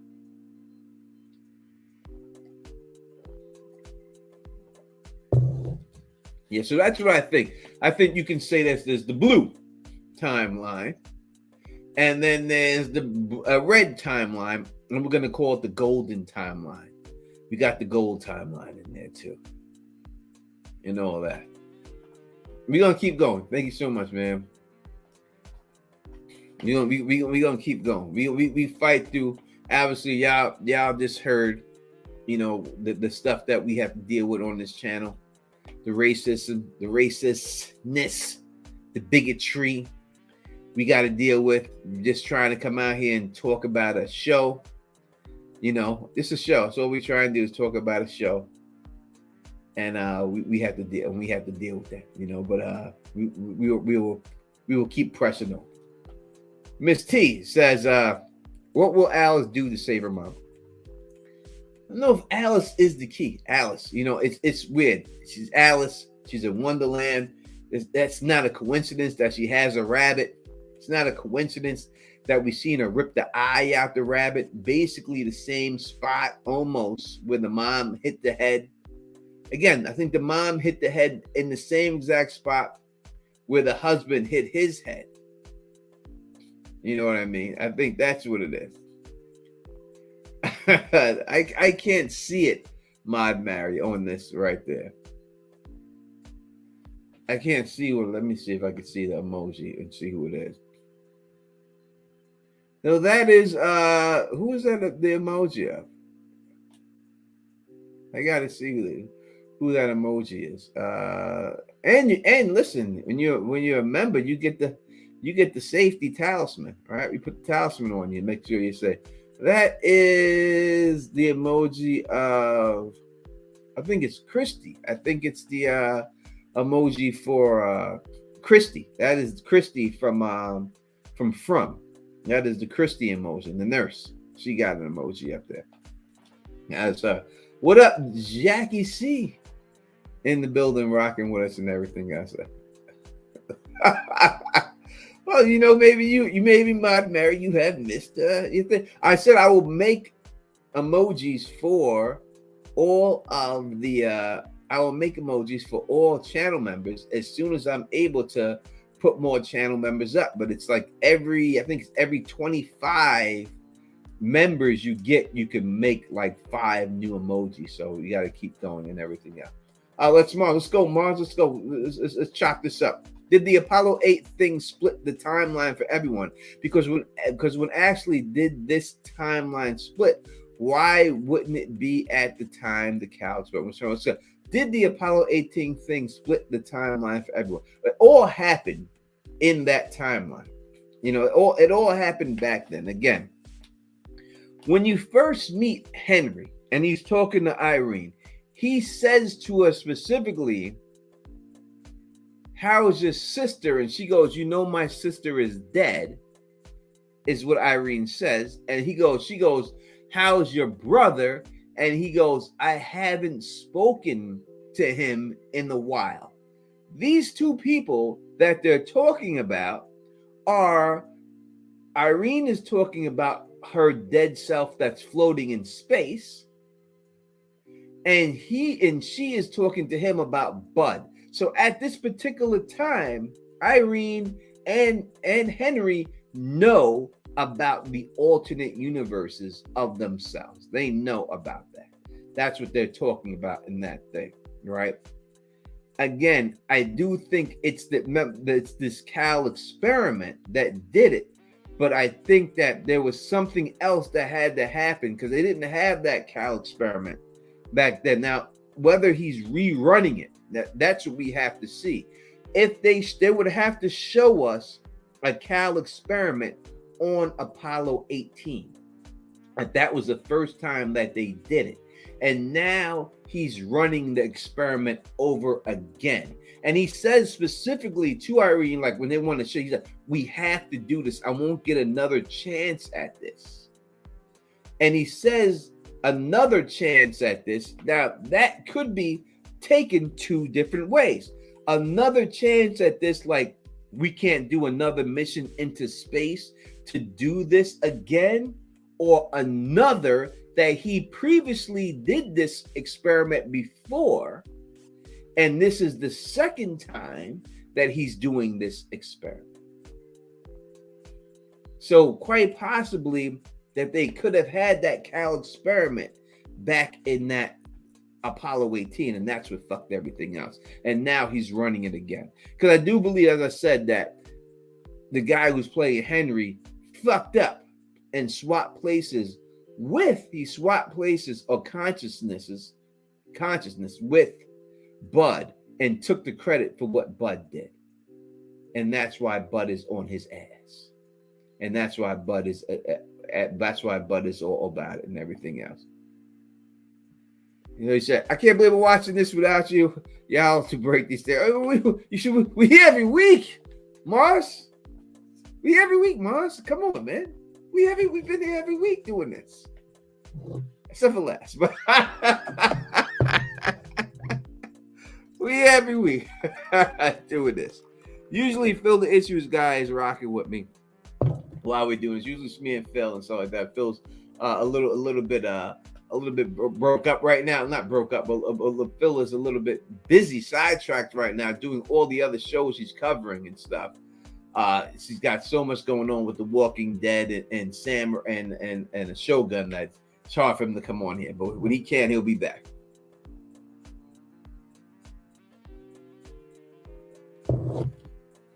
But until then, the Don Tony Teflon's here. Let's keep it going and everything else. Let's just keep going. John Haymaker, what's going on? Hannah, I'm gonna say right now, I'll be real honest. This show has me lost as fuck until I come and listen to you break it down for me. Thank God for it. Thank you so much. That is what I mean. You know, my sister said the same thing, and I told her to watch the show, and she couldn't get it. And I had to sit on the phone and explain it to her. When I sat on the phone and explained it to her, she was like, "Oh, I got it now." I said, "What do you think my YouTube channel is about?" that is what it's about. You know what I mean? That's where it goes. What's going on? I want to say your name so bad. I feel I can say it too, but I don't want to mess it up. So I'm just going to call you on Khan. What's going on, Khan? What's going on, man? Thank you for rocking with us, man. 100% appreciate it. Keep rocking. And the one and only Phil Issues, guys. And he said, I'm here in spirit. If you listen closer, you can hear me talking. I'm talking. Just like the message that we heard on the ship. Phil is in here talking in the background. He's in here talking in the background. Mrs. T says, will they ever get back to the correct timeline? What is the correct timeline? That's what you have to say. Like, what would they say? You know, the prime tech timeline, the main timeline. We don't know what the main timeline actually is. You have no idea what the main. I mean, because the timeline, I would say, the main timeline to me would be the red timeline, meaning Alice with the red hat, where Joe is alive. Joe, they're not running the Cal experiment on that timeline, right? They didn't do the Cal experiment. Joe is alive. Joe loves her husband. They're married and happy. To me, that's the main timeline. The blue timeline, when Alice has the blue hat, is where Joe has cheated on her husband and they're running the Cal experiment. That would be this different timeline to me. So I would think the red one would be the main one. And so if you want to go by this one main timeline, but who is to say what the main timeline is? Like, if there are other versions of Tony Teflon and there's different timeline dimensions, I would like to consider myself Tony Teflon Prime. But I'm sure every other one of them would want to say the same thing, right?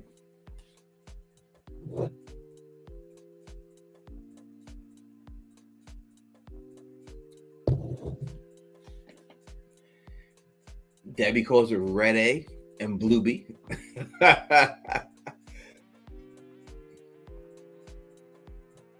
I'm gonna say Cheating Joe deserved to die. Red timeline Joe. Why? Because you don't know if she was cheating. It's the whole thing. Was she cheating, or was it already over? You know what I mean? Cheating And it's right when it comes to cheating, it leads to something. You know what I mean? Like cheating comes from somewhere. It's you don't cheat when you're happy, right? And though cheating is wrong, you never cheat when you're happy. There's always other reasons that lead to that situation. So we don't know what Magnus's ass was doing. I can't just give Magnus the pass. One second.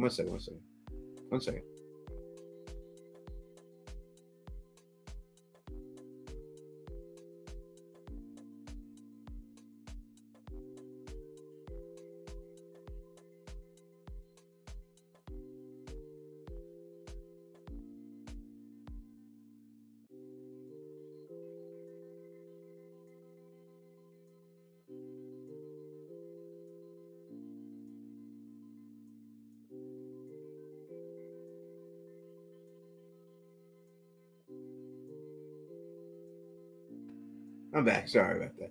But yeah, we don't know what Magnus ass was doing. Magnus could be. We seen him with that teacher, that skinny motherfucker. We seen him with the teacher. Maybe he was cheating in a different timeline. That maybe in the timeline, Joe cheated. Maybe in the third timeline, instead of Joe cheating with that guy, Magnus cheated with that chick. You know what I mean? And that broke up the family.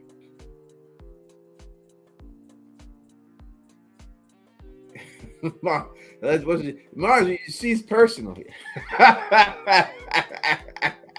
It's a little personal, boss. I love you, bro, and I'm happy that you're back. You know what I mean? But it's a little personal.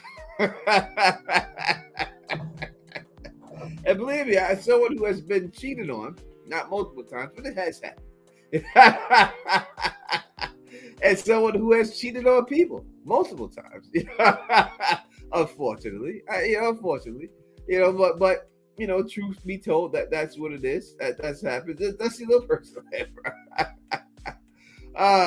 Vicky says she cheating when she kisses her husband in another dimension? No, because number one, she doesn't know it's her husband in a different dimension, and she thinks it's her husband. So I don't consider that couldn't be considered cheating. Not unless both were at the same time. It can't be, right? You have to be able to get away with that. I mean, you are. If you're really technical about it, yes, because it's a different person, but it's the same person, but it's a different. It's like a clone, right? If you had a clone of yourself, and your husband started fucking the clone instead of you, would he be cheating? Yes, he's cheating, because though it's you in the clone form, it's still not you. So yes, technically it would be, but we would have to say that she don't know that, so it wouldn't be that.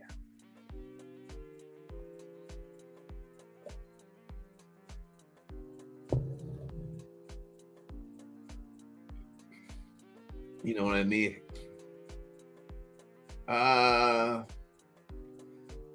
Fernandez T says, and living in LA and sexy women hit on you, you have no chance.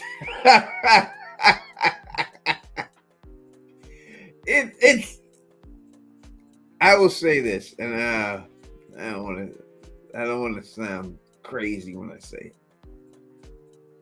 it. But how could I say this? It's like this. People will tell you that men are as faithful as their options, right?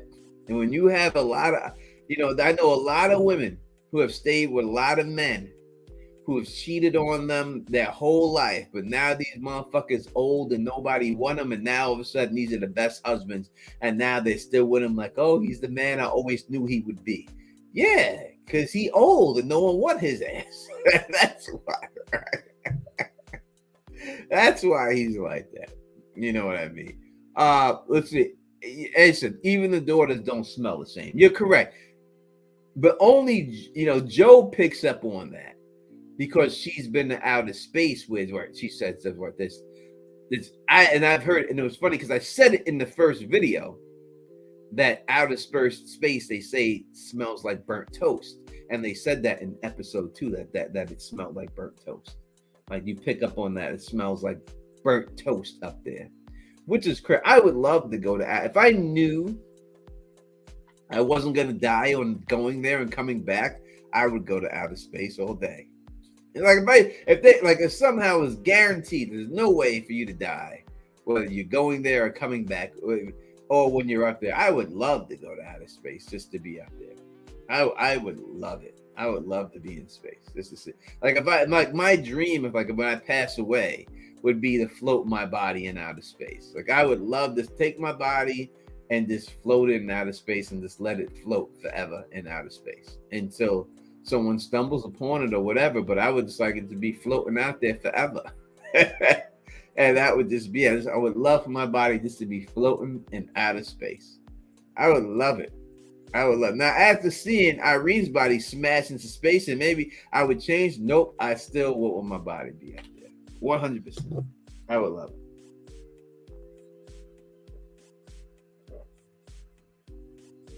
Being put in a hole in the earth or being burnt. I don't like that. I don't like the burnt. Because how does the dead cosmonaut tie in? That's the main. All right, so we'll go through it real quick. So we know that Irene, the Russian woman, in Henry's timeline, is the dead cosmonaut. And that's how we know that there's 3 different timelines. So let's break it down. Henry's timeline, Irene is there while he's working with NASA. That's when he's talking to her and she's trying to stop it. That's one timeline. Then you have the Bud timeline where he's living on the cruise ship. And when he's on the cruise ship, Irene comes there. And when Irene comes there on the cruise ship with him, he grabs her ass and he has sex with her. And then she says that she has cancer. And this is going to be the last time. He looks at her and he sees the image of her face dead. And then you have the 3rd timeline where Irene died while she was in space, and that's her body floating out there in space. And that body affected 2 different timelines. It affected Joe when she went out there and found the body inside. And in this episode, when Paul was alive before Joe hit the bottom, you could see that the glass was already cracked. And then you see the body float away. I think that the body hit it. They didn't show it. And that's what led to that crack before Joe hit her face on it. And you can go right to my video I dropped today, Mars. I put it in there and I put the images in there and everything else in the video so you can see that and everything, all that. So that's what's going on with that right there and all that. Fernandez is like, I was wondering what caused that crack. You didn't watch my video, bro. You didn't watch my video? Yeah, that's what caused that crack in there. But yeah, but definitely check. Yeah, 100%. Thanks a lot, Mars. Definitely check it out. The video's up there. I put it in there and everything, and I break it down all in there and all that good stuff. But it's like I did twice. Like I said, ahead that part. Yeah, I put that in the video. It's in there.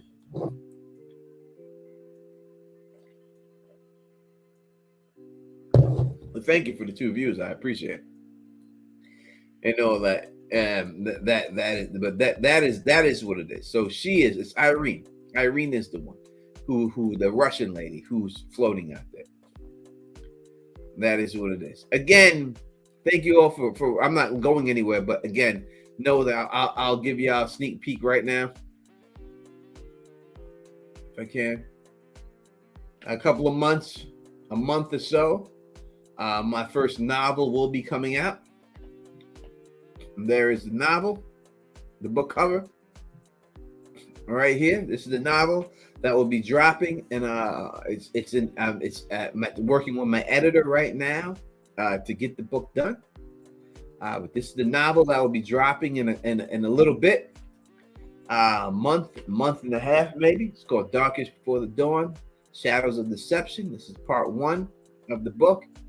And hopefully that you buy the book when it comes out, and everything else is going to be amazing. I think. Things are going to be very good and everything else, and I can't wait for it to drop and everything else. It's 5 years in the making book and everything else. It's a psychological thriller. I stayed away from doing fantasy purposely and everything else, and I hope that y'all go out there and buy this book when it comes out and everything else. So I really appreciate it. All right, let me drop that from thing and let the Don come back on the camera for you. All right, let's go back to the questions of Constellation. Vicky says, "Do you think they were working on the calendar Apollo 18 again?" So I just said it right then. I just put it out there.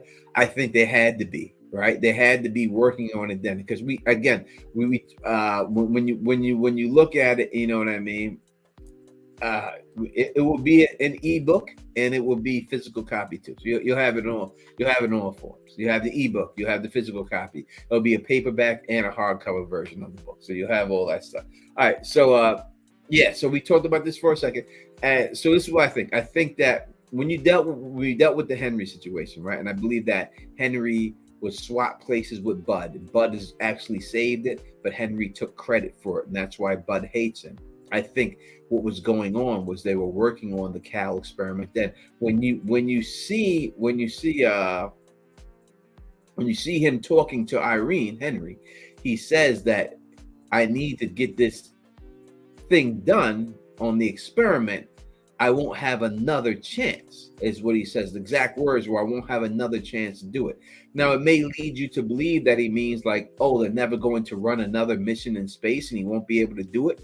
But another could mean that he's done this before, and this is the second time doing this experiment.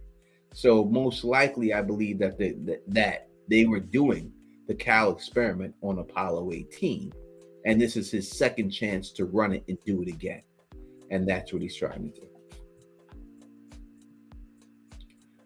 It's all good. It's all good. He's like, Vic's like, I stepped away quick. I'm sorry. And listen, he said, I'll buy it. Yeah, listen, it would. I appreciate it, Marsh, man. I appreciate it, man. Give me a month or so and everything else. Audio book by the Don. No, I don't have the voice to read the audio book. I really wish I could, but I need someone to do it justice. So I will hire one of my YouTube one of my YouTube friends, hopefully, if I can afford them, to do it. We'll see. We're going to touch base with some of my YouTube friends on here who have magnificent voices for storytelling. And I'm going to see if we could work something out where I could pay them whatever they need to be paid to do the audiobook for me. So I'm going to try to get that done. Yeah, listen, AK's like Quinn could. Yes, he could. Yes, he could. He definitely could. And definitely Quinn is on the list. I mean, I have two people. I'm going to be honest. There's three people that I would, 4 people. All right, let's go through. I'll talk through it real quick. Oh, the voice of 916 would be amazing reading it, especially because it's a female who is the lead of this book.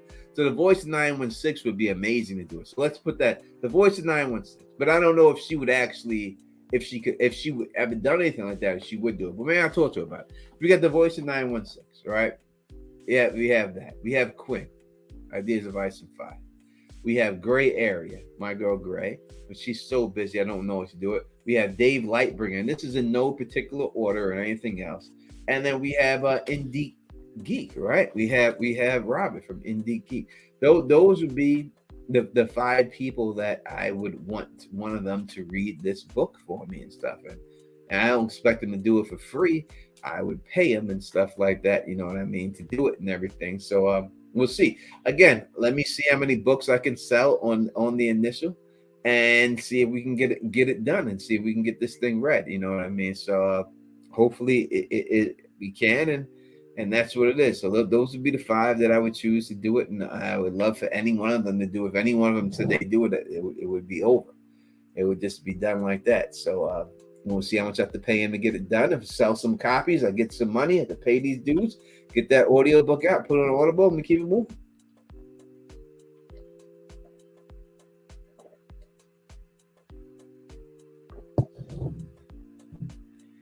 And that's the plan. So we'll see. We're gonna keep it going.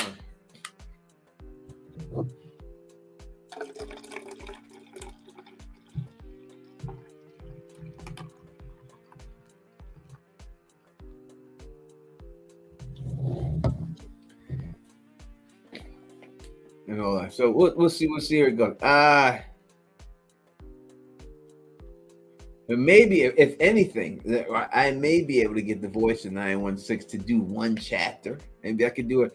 You know, I would love, like, I don't think audiobooks ever been done like that, but I would like it. You know, if I had multiple people reading one audiobook, I don't know if you'll have to do that. Or you can do whatever you want. I don't know if you could. That would be amazing. You know what I mean? I would love to have actors or people do specific voices for characters for the book and a narration. That would be amazing. Like for each character had one person do this voice, one person do that voice. That costs so much money probably when it's all said and done, and everything else and all that. But that would be amazing to do that too. I would love for it to be like a 60s radio show with sound effects in the background when everything is going on and all that stuff. That would just be amazing to do it like that. You know, just have the sound effects in the background, the water dripping, the sounds, the creaking, all that other stuff while it's going on. You know, I would love for it to be like if I could do that. That would be amazing. Orphan Black says that. He says Golden Child says Orphan Black had different voices. Did they really? That's what it is. My brother from another mother, Mohammed, is up in the bed. He said, "All right, mother, big love from Libya. What's going on? You already know how we do, right, Mohammed? You already know how we do. You know, I got nothing but love for you, my man. That's what it is." He said a lot of production working, but it sure is. It's no doubt about it. There's no doubt about it. He's not that sort of. If I listen, it's all. I don't listen. I do not mind spending money to make money. And if I was spending enough, and if I made enough money that I could invest it in the audio book and do that, then I would do it. I would pay everyone accordingly and pay a team to put the sound effect. I would get them to do the narration. And once the narration is done, then I will hire another team to come in and do the sound effects while the narration is done and then put the whole thing out. It basically is two teams you would have to hire. You'd have to hire a team to do the sound effects and a team to do the narration. I would hire the team to do the narration, then hire the sound effects team to go over it, and then that would just be it. That's the way it would be.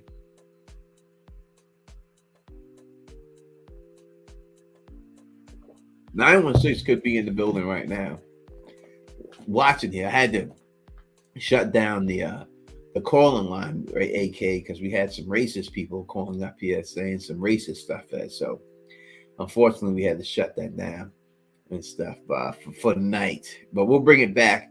And I understand it's so messed up because this is the reason why Phil does taped phone calls, voice messages, because of people like that. But it's going to get to the point right now. I'm just going to go to, members only live calls, and then everyone else be taped. And that's just what's going to have to be to prevent that and everything else.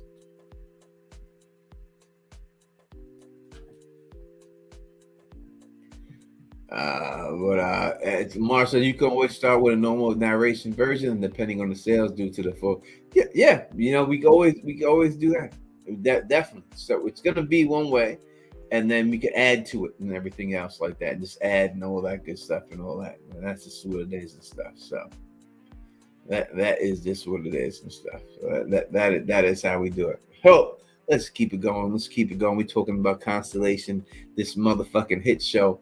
You know what I mean, and everything else. And Phil said, yeah, during Better Calls, all the trolling and calls got so bad that death threats, people were calling, claiming to be outside my. Yeah, I remember that. Yeah, people during those the Better Calls all day. Yeah, people were calling, claiming to be outside of Phil's house. I remember when they were saying that, and they were leaving messages like, "We're outside your house right now, issues guy, and we're coming in to get you." Like they were call. I remember when we be out here doing the stream, and then Phil hit me on the side of the private chat, like, "You do stay there outside my house." Listen, Let me be honest about this straight up. Let me let you know who you're dealing with here. You deal with me. You're dealing with a lawful carry and conceal fucking licensed person in the United States in New York. Come to my house if you dare. Come into the devil's lair. Because you come to my house and you pull some shit like that, you ain't making it out. And that ain't no threat. That ain't nothing. You come through my door beefing like that, you put your life on the line. and I have to protect myself. I will protect myself. I ain't running. This like, listen, you see what happened with Bun B. All these dudes talk about it, right? But you see what happened like with a rapper like Bun B. Dudes ran up in his house with his wife Queenie in there. You see what happened to them dudes, right? This is find the fuck out what happens to you. Find the fuck out what happens to you. Because I will have no problem getting my Swiffer out and cleaning the floor after the mess you left. and that would just be what it is. No, it's not phone records. They're using like Google Voice and stuff like that, so that they can call from any number anywhere. You can't track it or anything else. Like, oh, you know about go inside Bun B? Yeah, look that up. Dudes broke into Bun B's crib. They came into his crib like acting like they were like FedEx men or something like that. And Queenie answered the door and shit, and then they pulled the guns out on Queenie and shit. Bun B grabbed his strap and shot both of those motherfuckers. Shot them both, son.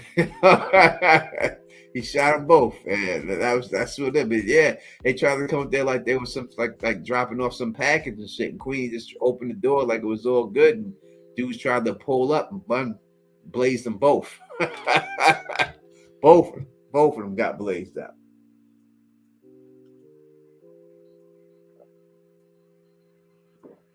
How it goes down, man.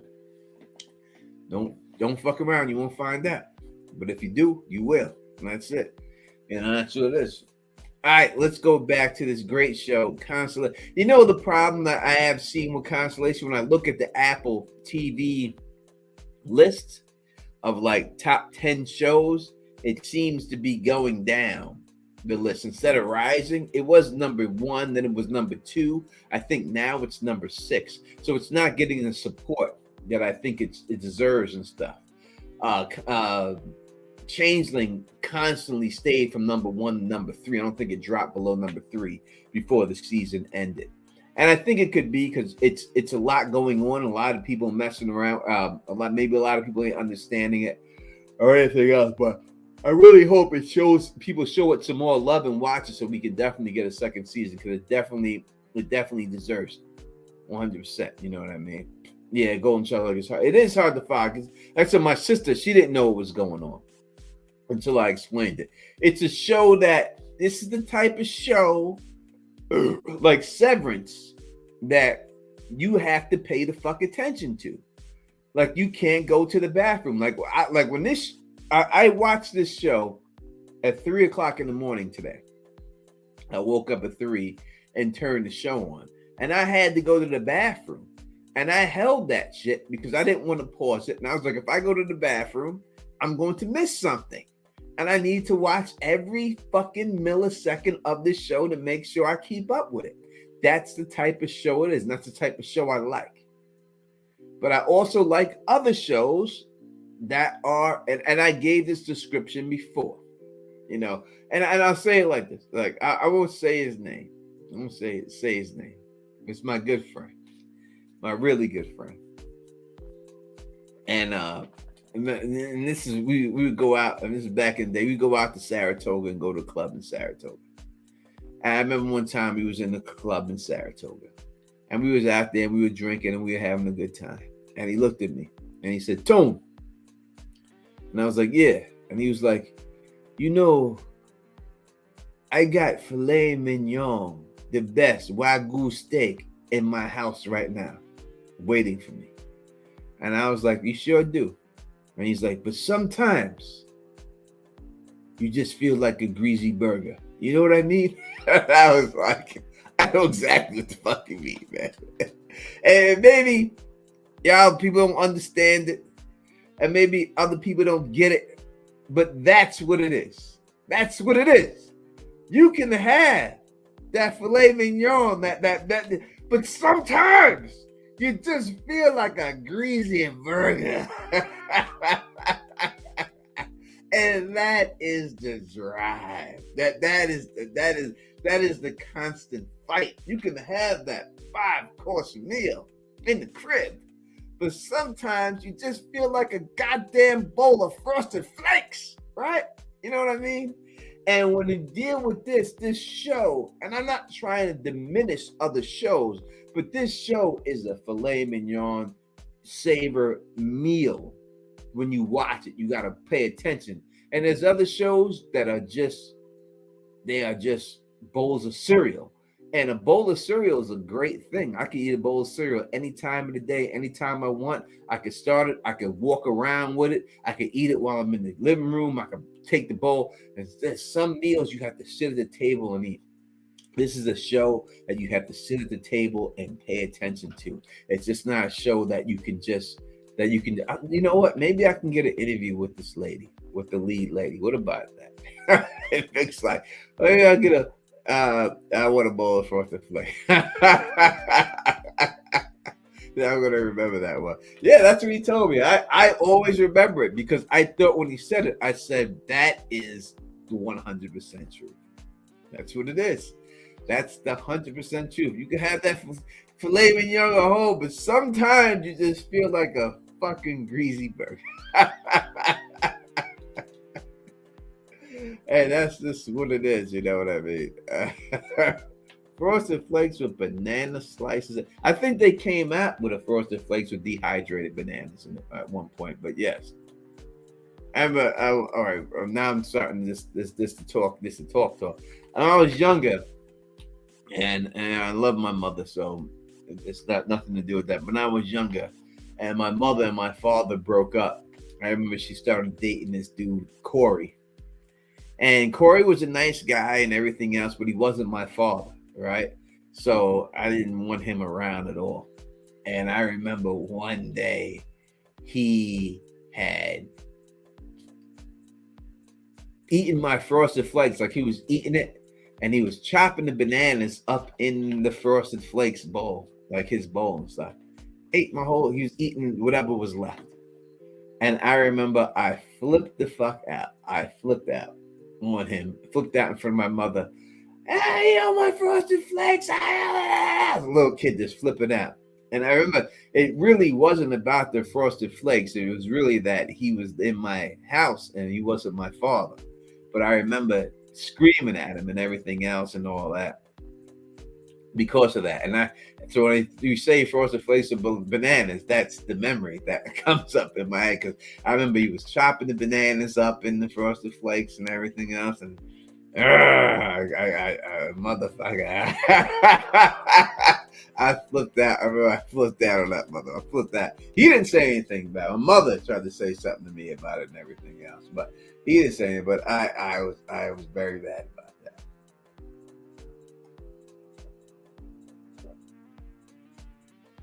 And this motherfucker, he didn't just chop them up like, you would just regular chop the banana down like that. He was chopping them into fourths.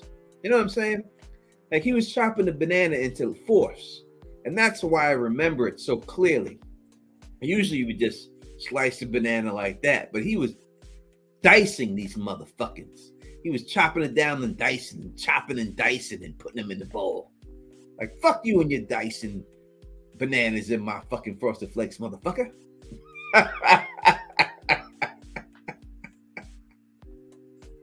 You know what I mean? Like he was going too far with it. Like, motherfucker, you going too far. Just eat the shit, motherfucker. Eat it. You going way too far with this shit. You know what I mean? There's no need to go through this whole shit.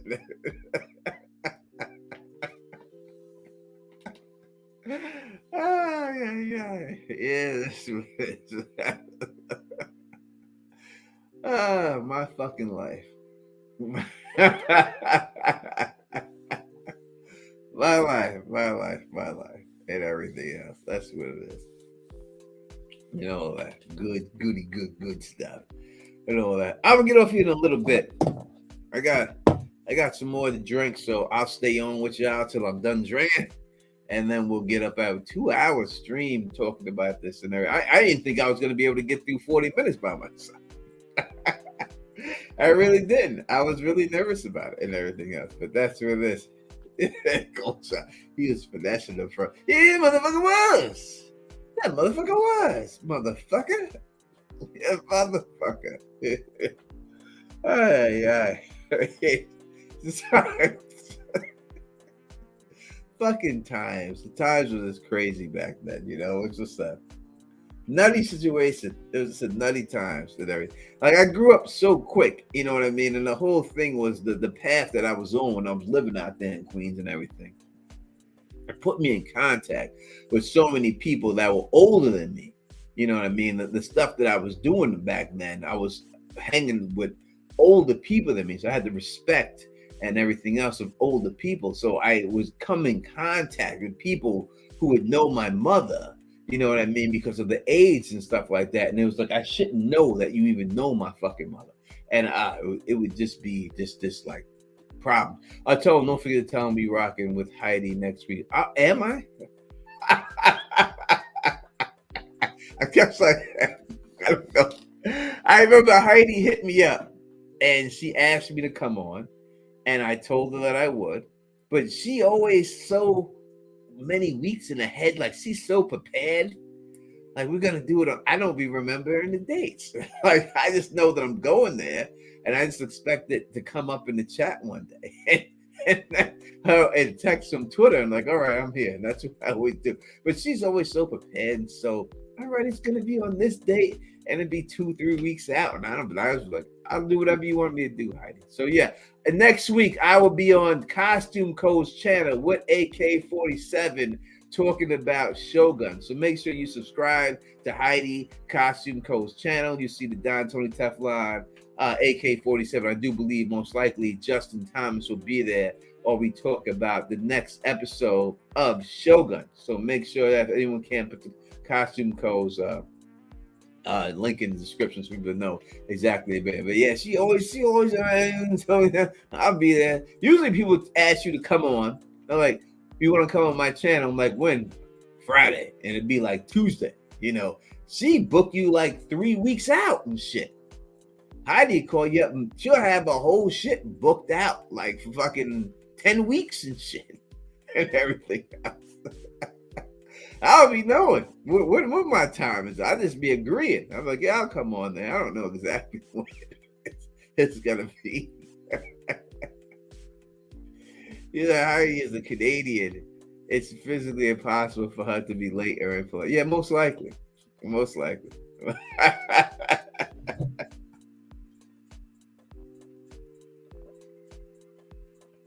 KP. Now, we've been on here talking about this show for a long time, KP. Do you want to call in and talk about this show? Because if you do, I will. All right, let me rehook it up. Just for you. I'll do it.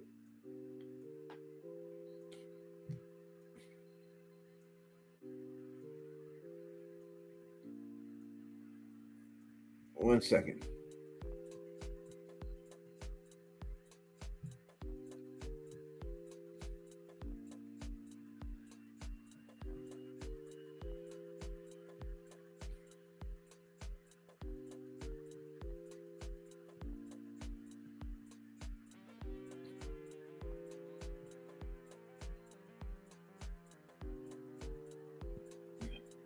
All right, KP, we're ready for you. Call me.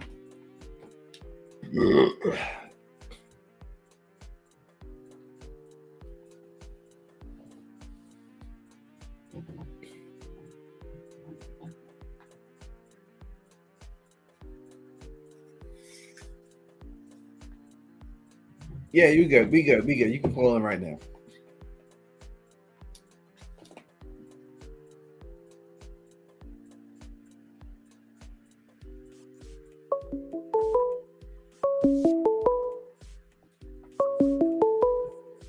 Call from accept, press 1. To send a voicemail, press 2. What's going on, Kay? Listen, I'm good. I was looking at the stream while I drive, and I said, I have to call in because I haven't seen your whole episode yet. Okay. But I saw enough to be able to say, remember I told you it couldn't be, like, that body couldn't be the body of the Russian woman? Remember I told you that? Yes. And it turns out that it wasn't, right? It's Numi Rapace's body. No, it's the Russian woman's body, bro. It's still, but didn't Numi Rapace die? Didn't she die in orbit, and they couldn't bring her back, so she had to stay up there? Yeah, but she wasn't in the Russian cosmonaut outfit. That orange outfit was the Russian from back in the day. It was from the back in the whatever 60s, 70s. It was completely understand that. Completely understand. So you don't think there's a connection between Numi Rapace actually dying in this particular? No, not in this. In this particular not in reality and the actual body. You think those are two separate things? I think there's 3 timelines. 100%. I think there's 3 timelines. Right. And I think that Russian lady's body, it has transferred through all these timelines, through 2 of them. And I think that it's her because it's the outfit. So there would be no way that Joe's body would be in that outfit floating out there. Well, there's a bunch of ways her body could have got into that outfit. Maybe they left her for dead and she wasn't actually dead, and she figured out some way to get. She found an old cosmonaut outfit and she put it on and she tried to escape and it didn't work. Like, there's a bunch of ways. There's a bunch of ways. That they just had. I don't think they had. I understand. A Russian cosmonaut outfit from the 60s, 70s, just sitting at the International Space Station waiting for her. That's far-fetched. That's far-fetched. We can't go that far. We had other things have happened, but so I just want to find. So I guess you believe that this version of Numi Rapace dying and the lady in the cosmonaut outfit are 2 separate things, and they don't have very much to do with each other at all. I believe that she died in the 3rd timeline. She's dead. That's Numi Rapace. Irene, yeah. So let's go through it. So she's alive in the Henry timeline, right? We see her there with Henry. Uh-huh. She's alive. Uh-huh. She's alive in the Bud timeline when he's on the boat, right? Uh-huh. He's on the boat. We see he's fucking her, so she's alive then. The 3rd timeline, when Bud is a drunk and he's in the apartment building, is the timeline she's dead on. Because we don't see her at all then. So that's when she's dead. That's the one that she died in, that timeline. So then Eileen's Russian lady's dead body from the 3rd timeline is teleporting to other timelines randomly. It has hit 2 because when you see in the first one with Joe's timeline, the body is wrapped up. But in this episode, we see before Joe smashes her face and dies, that the window is already cracked. And then we see Irene's body floating by, the orange body. So I think she cracked the window and then just flew by and didn't get trapped inside there. Oh, so basically this all started with dead Russian lady's body. Just the dead Russian lady's body is just fucking everything up. The body just walked into the space station at the precise time to just fuck things up. Just to fuck. Listen, that could make sense. There was a piece of logic missing between the Russian lady, Russian lady telling, Rapace's character that she didn't see a dead Russian person with so much force that makes you believe that Russian lady knows for a fact there's a dead Russian person. And if that dead Russian person is her from an alternate timeline, then how the fuck does she know about herself in alternate timeline? Right. Like, that question is still not answered. But So let me I answer get it. that. Let me answer it. Let me answer it for you. Let me answer it for you. Let me answer. Go on. I can answer Go that. on. For you. All right. So I came up with the theory, and you can hear the theory right now. So what I think happened, right, was that I think that when you deal with Henry, I think that Henry swapped places with Bud and took credit for what Bud did, and Bud got the shit under the stick, and Henry didn't really do it. Bud did it, right? And that's why he's mad at her. That's why he's mad. When you look at the second episode, whatever it was, you hear Henry go to Irene and he says, "How's your sister?" And she goes, "She's dead." And I think she's talking about the third timeline right then of herself. And then she says to him, "How's your brother?" And he goes, "I haven't spoken to him in a long time." And she's talking about Bud. So Henry and Irene in that timeline know about the alternate timelines. That makes sense. Like that makes sense for a bunch of different reasons. One, if this timeline shit is real, then the people in charge of NASA and Roscom or whatever would have some idea of it. They don't know. So that's one. No, I don't think they know because you look. We just talked about this a little bit ago. You look. Henry goes to her when that's going on. He's like, "I need that Cala device. I may never get a chance to do this again." Right? And it seems like he's saying that, "Oh, they're not going to run another space mission for me to do it." But maybe again means they ran this device before in the 60s when he was out there on Apollo, whatever it was, 18. And this is his second attempt at trying to run it. And when he ran it that time, that's when all the crossings started to happen. When he did it back in the 60s, that's when everything fucked up. Still going on. Yeah, he fucked it up. And the ripples of that is still, yeah. That does make sense. That, as I said, it would make sense that those two people, Henry and Russian Girl, it makes sense that they would know about these parallel timeline things, and it would make sense that if they know about it, that it would make sense. It makes sense to so many levels. It makes sense that she's not really trying to push for this timeline thing because she's kind of like, I don't think there's much of a benefit to knowing what happens in the next timeline. And Henry on the other side is like, no, there's a lot of benefit for us knowing. Which is why she's pushing back against it and he's like really begging for it because they had the same experience, but it didn't go as well for him. It didn't go as well for her as it did for him, and it left her sour. That makes a lot of sense. That makes a lot of sense.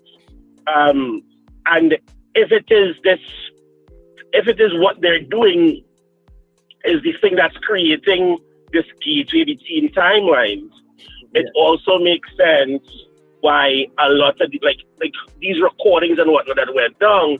That makes sense. Like it makes sense on a bunch of levels. No doubt. Real quick, KP. Mars says, "What about the pills? Somebody else at NASA has to know what's going on." Correct. That is exactly why they have the two sets of pills, right? They have the one pills that are good for you, and one pills that are psychedelics, right? The A and the B pills. So the fact that NASA is giving you that means NASA does know that there's something going on here. Yeah. So and when with these alphabet agencies, we think of them as the FBI knows. When we say that, we think as though, well, every single person in the FBI knows. But really, when we say the FBI knows, we mean a few guys who are in charge of the FBI know something about it. Like even fewer know everything about it. Exactly. So when we say NASA knows, we're really saying like maybe 10 people have an idea of it, and 3 people really know it and understand it. And those three people have enough power to be like, yo, just give them that medication. That's no right. questions asked. Just give that. Yeah. So that does make complete sense, because the medication was another thing that I was like, so that made me know. Well, you guys know what's going on up here. You clearly know what's going on up here, and you're trying to basically make people forget or gaslight people into thinking that they were going crazy. To put them on psychotics that would kind of calm them down and make them push that out of their mind and get back to baseline and have them do it all over again. That way, nobody would ever. They don't even believe themselves, so they wouldn't ever go and tell anybody about it. 100%. Just like Shaquille Robinson says, the black chick at NASA, I think she, with the short hair, she knows. Yeah, because she's trying to stress to get him put in the psychiatric ward. She knows the deal. She's down with it. You know what I mean?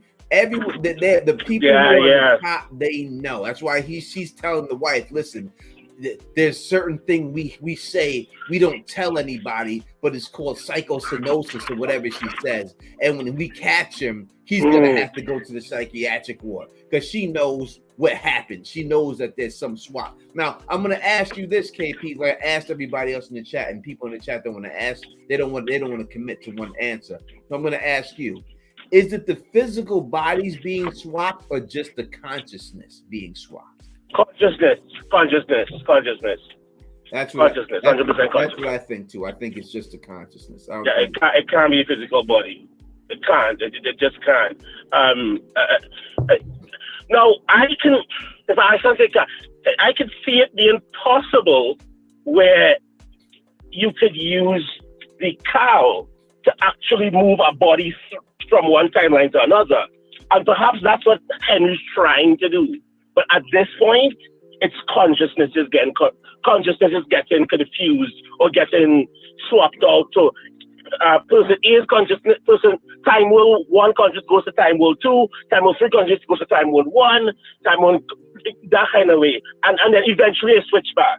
And it seems as though there's a particular timeline where the people in that timeline, not just, yes, they're aware of this phenomena, but they've gotten to a place where they can control the phenomena to the point where Henry could take command of Bud's body and cause him to piss himself. He did that on command. So I believe that in that particular timeline, for whatever reason, they have learned how to actually send their consciousness to another timeline and actually have an impact on what happens in those timelines. And perhaps part of the rest of the series will deal with how do the people, like Henry got taken over and, dude made him piss himself. How does Henry figure out a way to prevent Bud from taking him over? And I think that'll be part of the storyline. How do we prevent these people from doing it? And then how do we fix the timeline to put it back to where it was supposed to be? Because it seems as though they have a future in mind on that particular. Perhaps it's still a timeline, but it seems that Bud specifically, I'm using an example, but I think it counts for a lot of people in his timeline.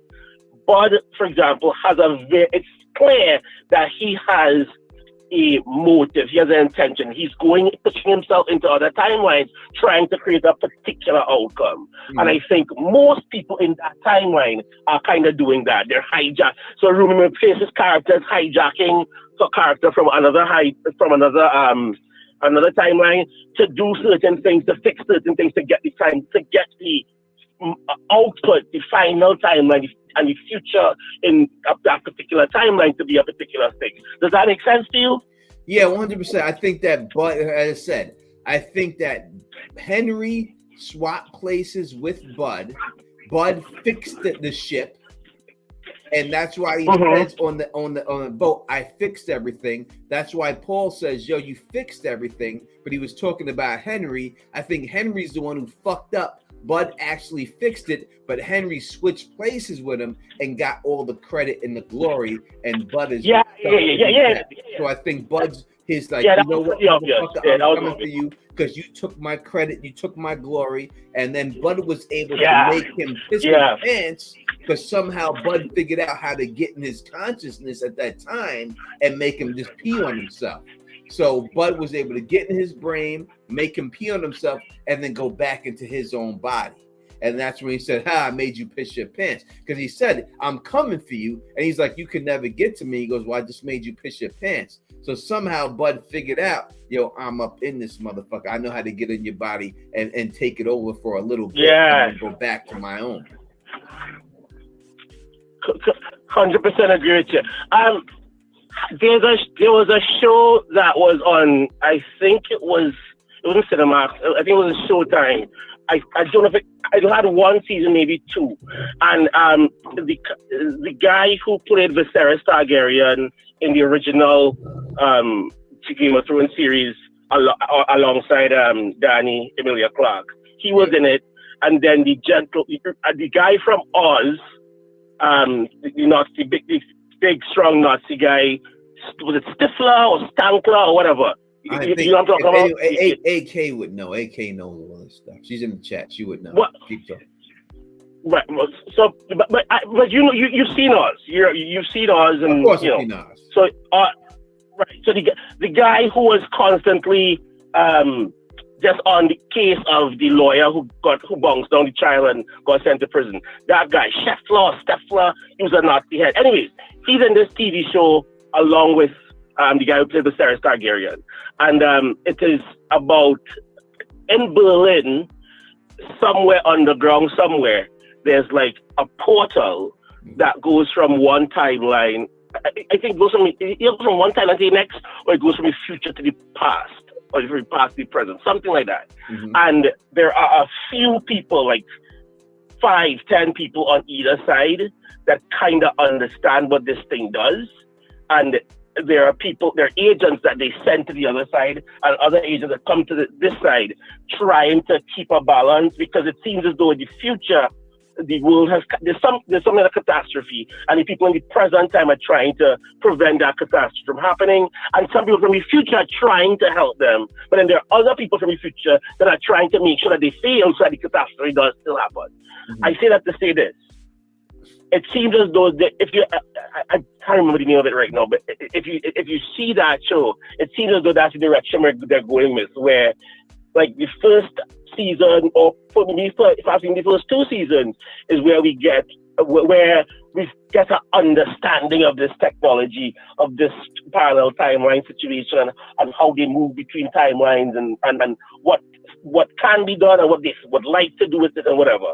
And then the next level of it, whether this is season 2 to season 3, somewhere around there, we'll start to get the story that will start to be, the people in that particular timeline aren't just really nice, cool people like we are. They are coming over here and sending their consciousness over here to try to actually affect some kind of change, and we need to put our heads together to figure out how we are going to prevent them from coming over here, and perhaps how we can go over there and infiltrate them and kind of destroy them from the inside, or get them to just kind of leave us alone. I think that's where the story is going. What do you think about that? Does that make sense to you? I think it's close to that. I think it's going to be like that. I mean, when you start dealing, and the whole thing is when you start dealing with 3 different timelines, it can be infinite timelines. The story can go anywhere. And I think in Correct. The end, we'll have to figure out exactly what is the prime timeline. Which is the timeline where it's supposed to be? Is Joe supposed to? Yeah, what's the base timeline? Is that the real timeline, or was the timeline where she doesn't cheat on her husband? Because if you watch this episode, and this is what I picked up on this episode, when the dude that Joe cheated on her with, he was upset that her body was left in space. Like, he quizzed Paul, like, why did you leave the body up there, right? But in this timeline, Joe didn't cheat on her husband. So why would he be so concerned about it if she wasn't cheating with him? Unless there's a third timeline where she's cheating with the guy, but she didn't get caught yet. He don't know about it yet. And I think that could very well be, yeah. I think that's what it is. They're in that point where She didn't know. Her husband doesn't know. The daughter doesn't know. No one knows what's going on there. And I think that's yeah. I caught that. I caught that. I caught that, but I thought I passed it off as well. He trained up for 4 years, so professional camaraderie or whatever. But you're right, because he was kind of the only one that was like hella pissed off. The husband even wasn't that mad about it. The husband was like, it's fucked up, but like I get it. He was just dealing with it. Like, oh, she's dead. That's it. Yeah. Yeah, he didn't, but he was not really mad about it. So but again, the show is captivating. The acting is still 10 out of 10. I don't think that's going to change anytime soon.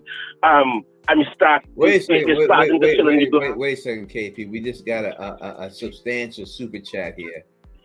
$50. $100. $50. Boom, bang. From Luna Cascade. Boom, bang. From Luna. Luna, we love you. $50. Luna, we love you, Luna. Thank you so much. Hello, Tony. Do you think the story can be tied up in the 2 remaining episodes? Be well, sexy. Thank you so much for dropping that, making it rain up in here. Thank you. Make it rain. Make it rain. Keep it going.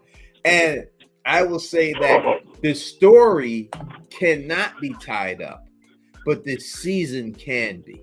I think they can give you enough answers this season to make everything make sense, but give you enough intrigue to make you want to watch. To make you come back for more. Yeah, that's what I do. And I think, and from what it's the same thing with Severance. Severance did that perfectly. And I think they're on that track. They're going to do the exact same thing. They're going to give you everything you need. And I think that's something that From could learn from, right? From doesn't give you enough each season to keep you going. It wants to keep you going, but it's not giving you enough. And it's a thin line to walk, and it's hard to do. You know what I mean? But I think we're going to get that. But thank you so much, Luna. It really means the world to me that you did that. Thank you so much. I really appreciate love you, Luna. We love Luna. Yeah, you said, but From really could benefit because they leave so much on the bone. And they have your imagination just running wild, like making up things as to what could actually be the truth. So From could learn from that. Like let's get a few solid answers. Yeah. This next season. Well, but once they do that, once they give us 5 solid answers to some of the big questions we have, I think everybody's gonna stay on board on that one as well. All right, Tony. Well, listen, thank you very much, everybody in the chat. Hope you guys have a good night. I watched maybe 10 minutes at a time the last couple of I was driving, so it was cool. I enjoyed all the takes, and I guess we'll be back here again next week to see where the Ready for this ends. Oh well, not ends, but where it's going to go from now. So you guys have a good night, and I am out. All right, brother. Peace out, brother. That's the one and only, the KP in the building. I'll be right back. I gotta go drain the bladder. I'll be right back.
is back in this building. Thank you for the super chat from Luna.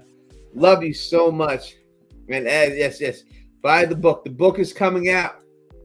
The book is coming out in a couple of months. Definitely buy my book when it comes out.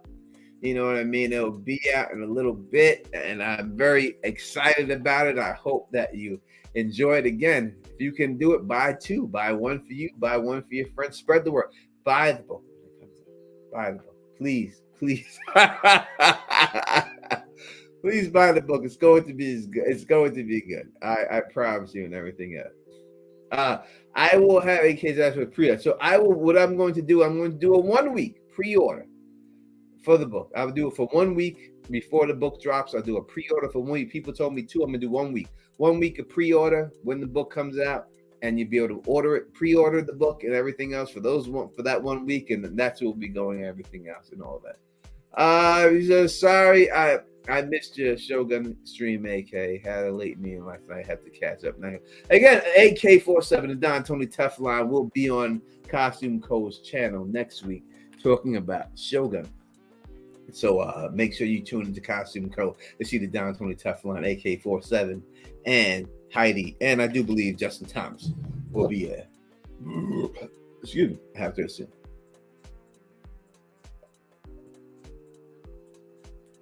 You know, all that good stuff and everything else. So we'll be there.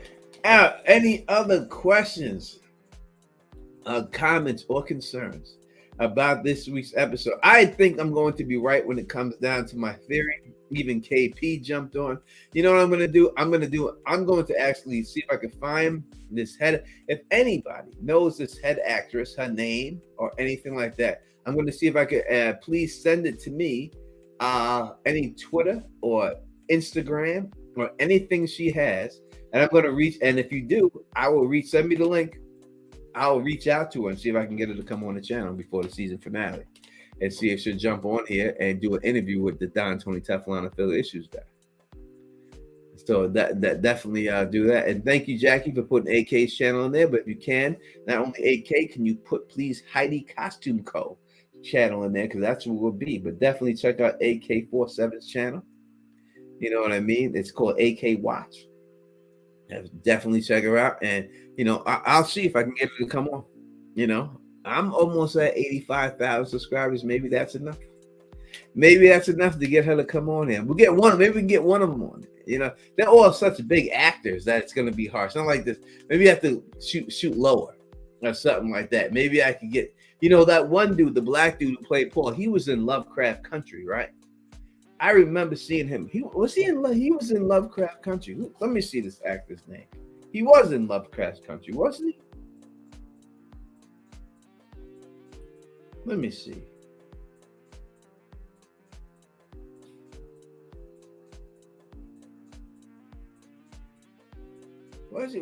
Was he in Lovecraft Country?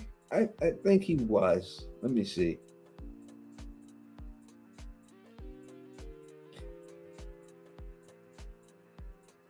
He's from Virginia.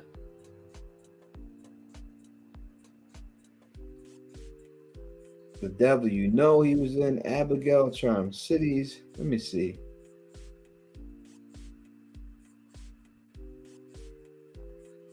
He did Black Lightning. Is he Black Lightning?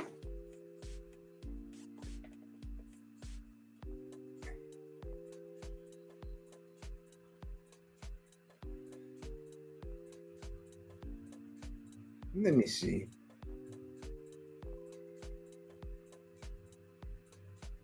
Is he Black Lightning?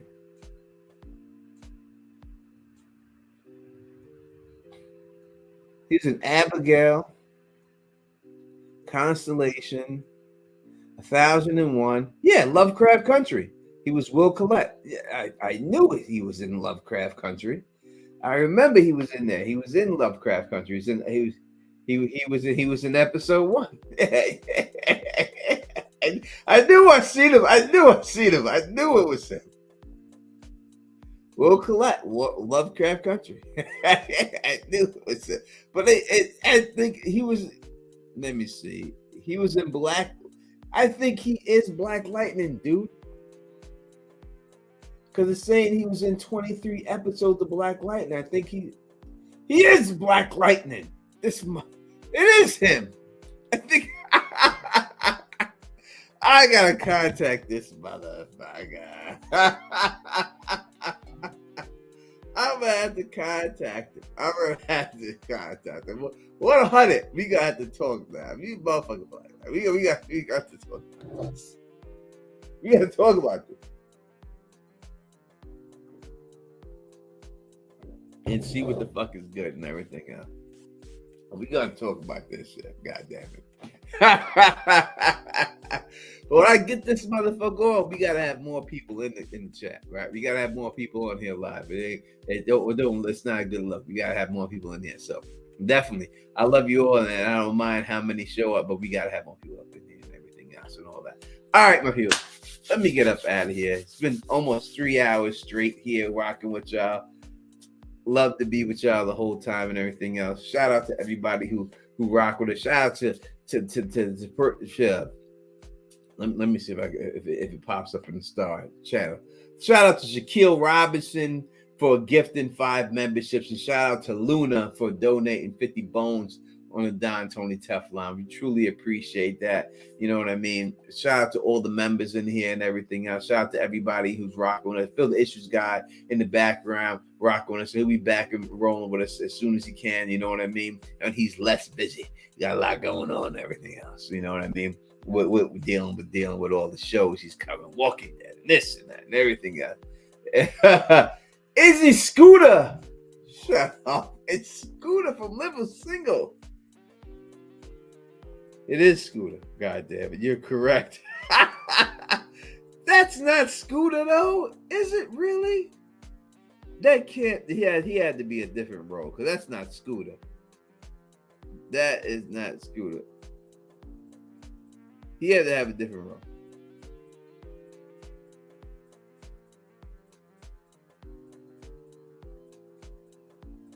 It's a renaissance for a living single, because the lawyer chick from Liver Single just got nominated, but she just nominated for an Emmy and everything else, right? Yeah, I know who Scooter is, the boyfriend, but the lawyer, Max, just got nominated for an Emmy, right? She was just got nominated. I don't know if she won it, but she was nominated for it. Who plays the chick who played Max and everything else from Living Single. So it's a renaissance from Living Single and everything else out there. Max out there doing a thing and everything. You know what I mean? So that's what it is. Yo, Living Single, the show that Friends copied.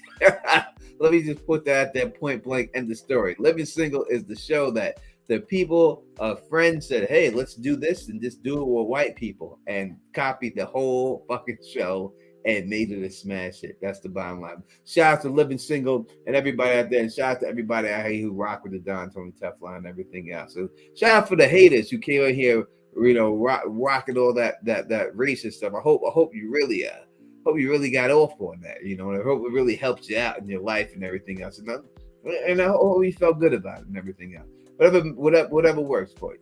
And if you like the way I do this, please thumbs up to spread this across the realm, and of course, subscribe. And until next time, you know who it is. Peace and stay sexy.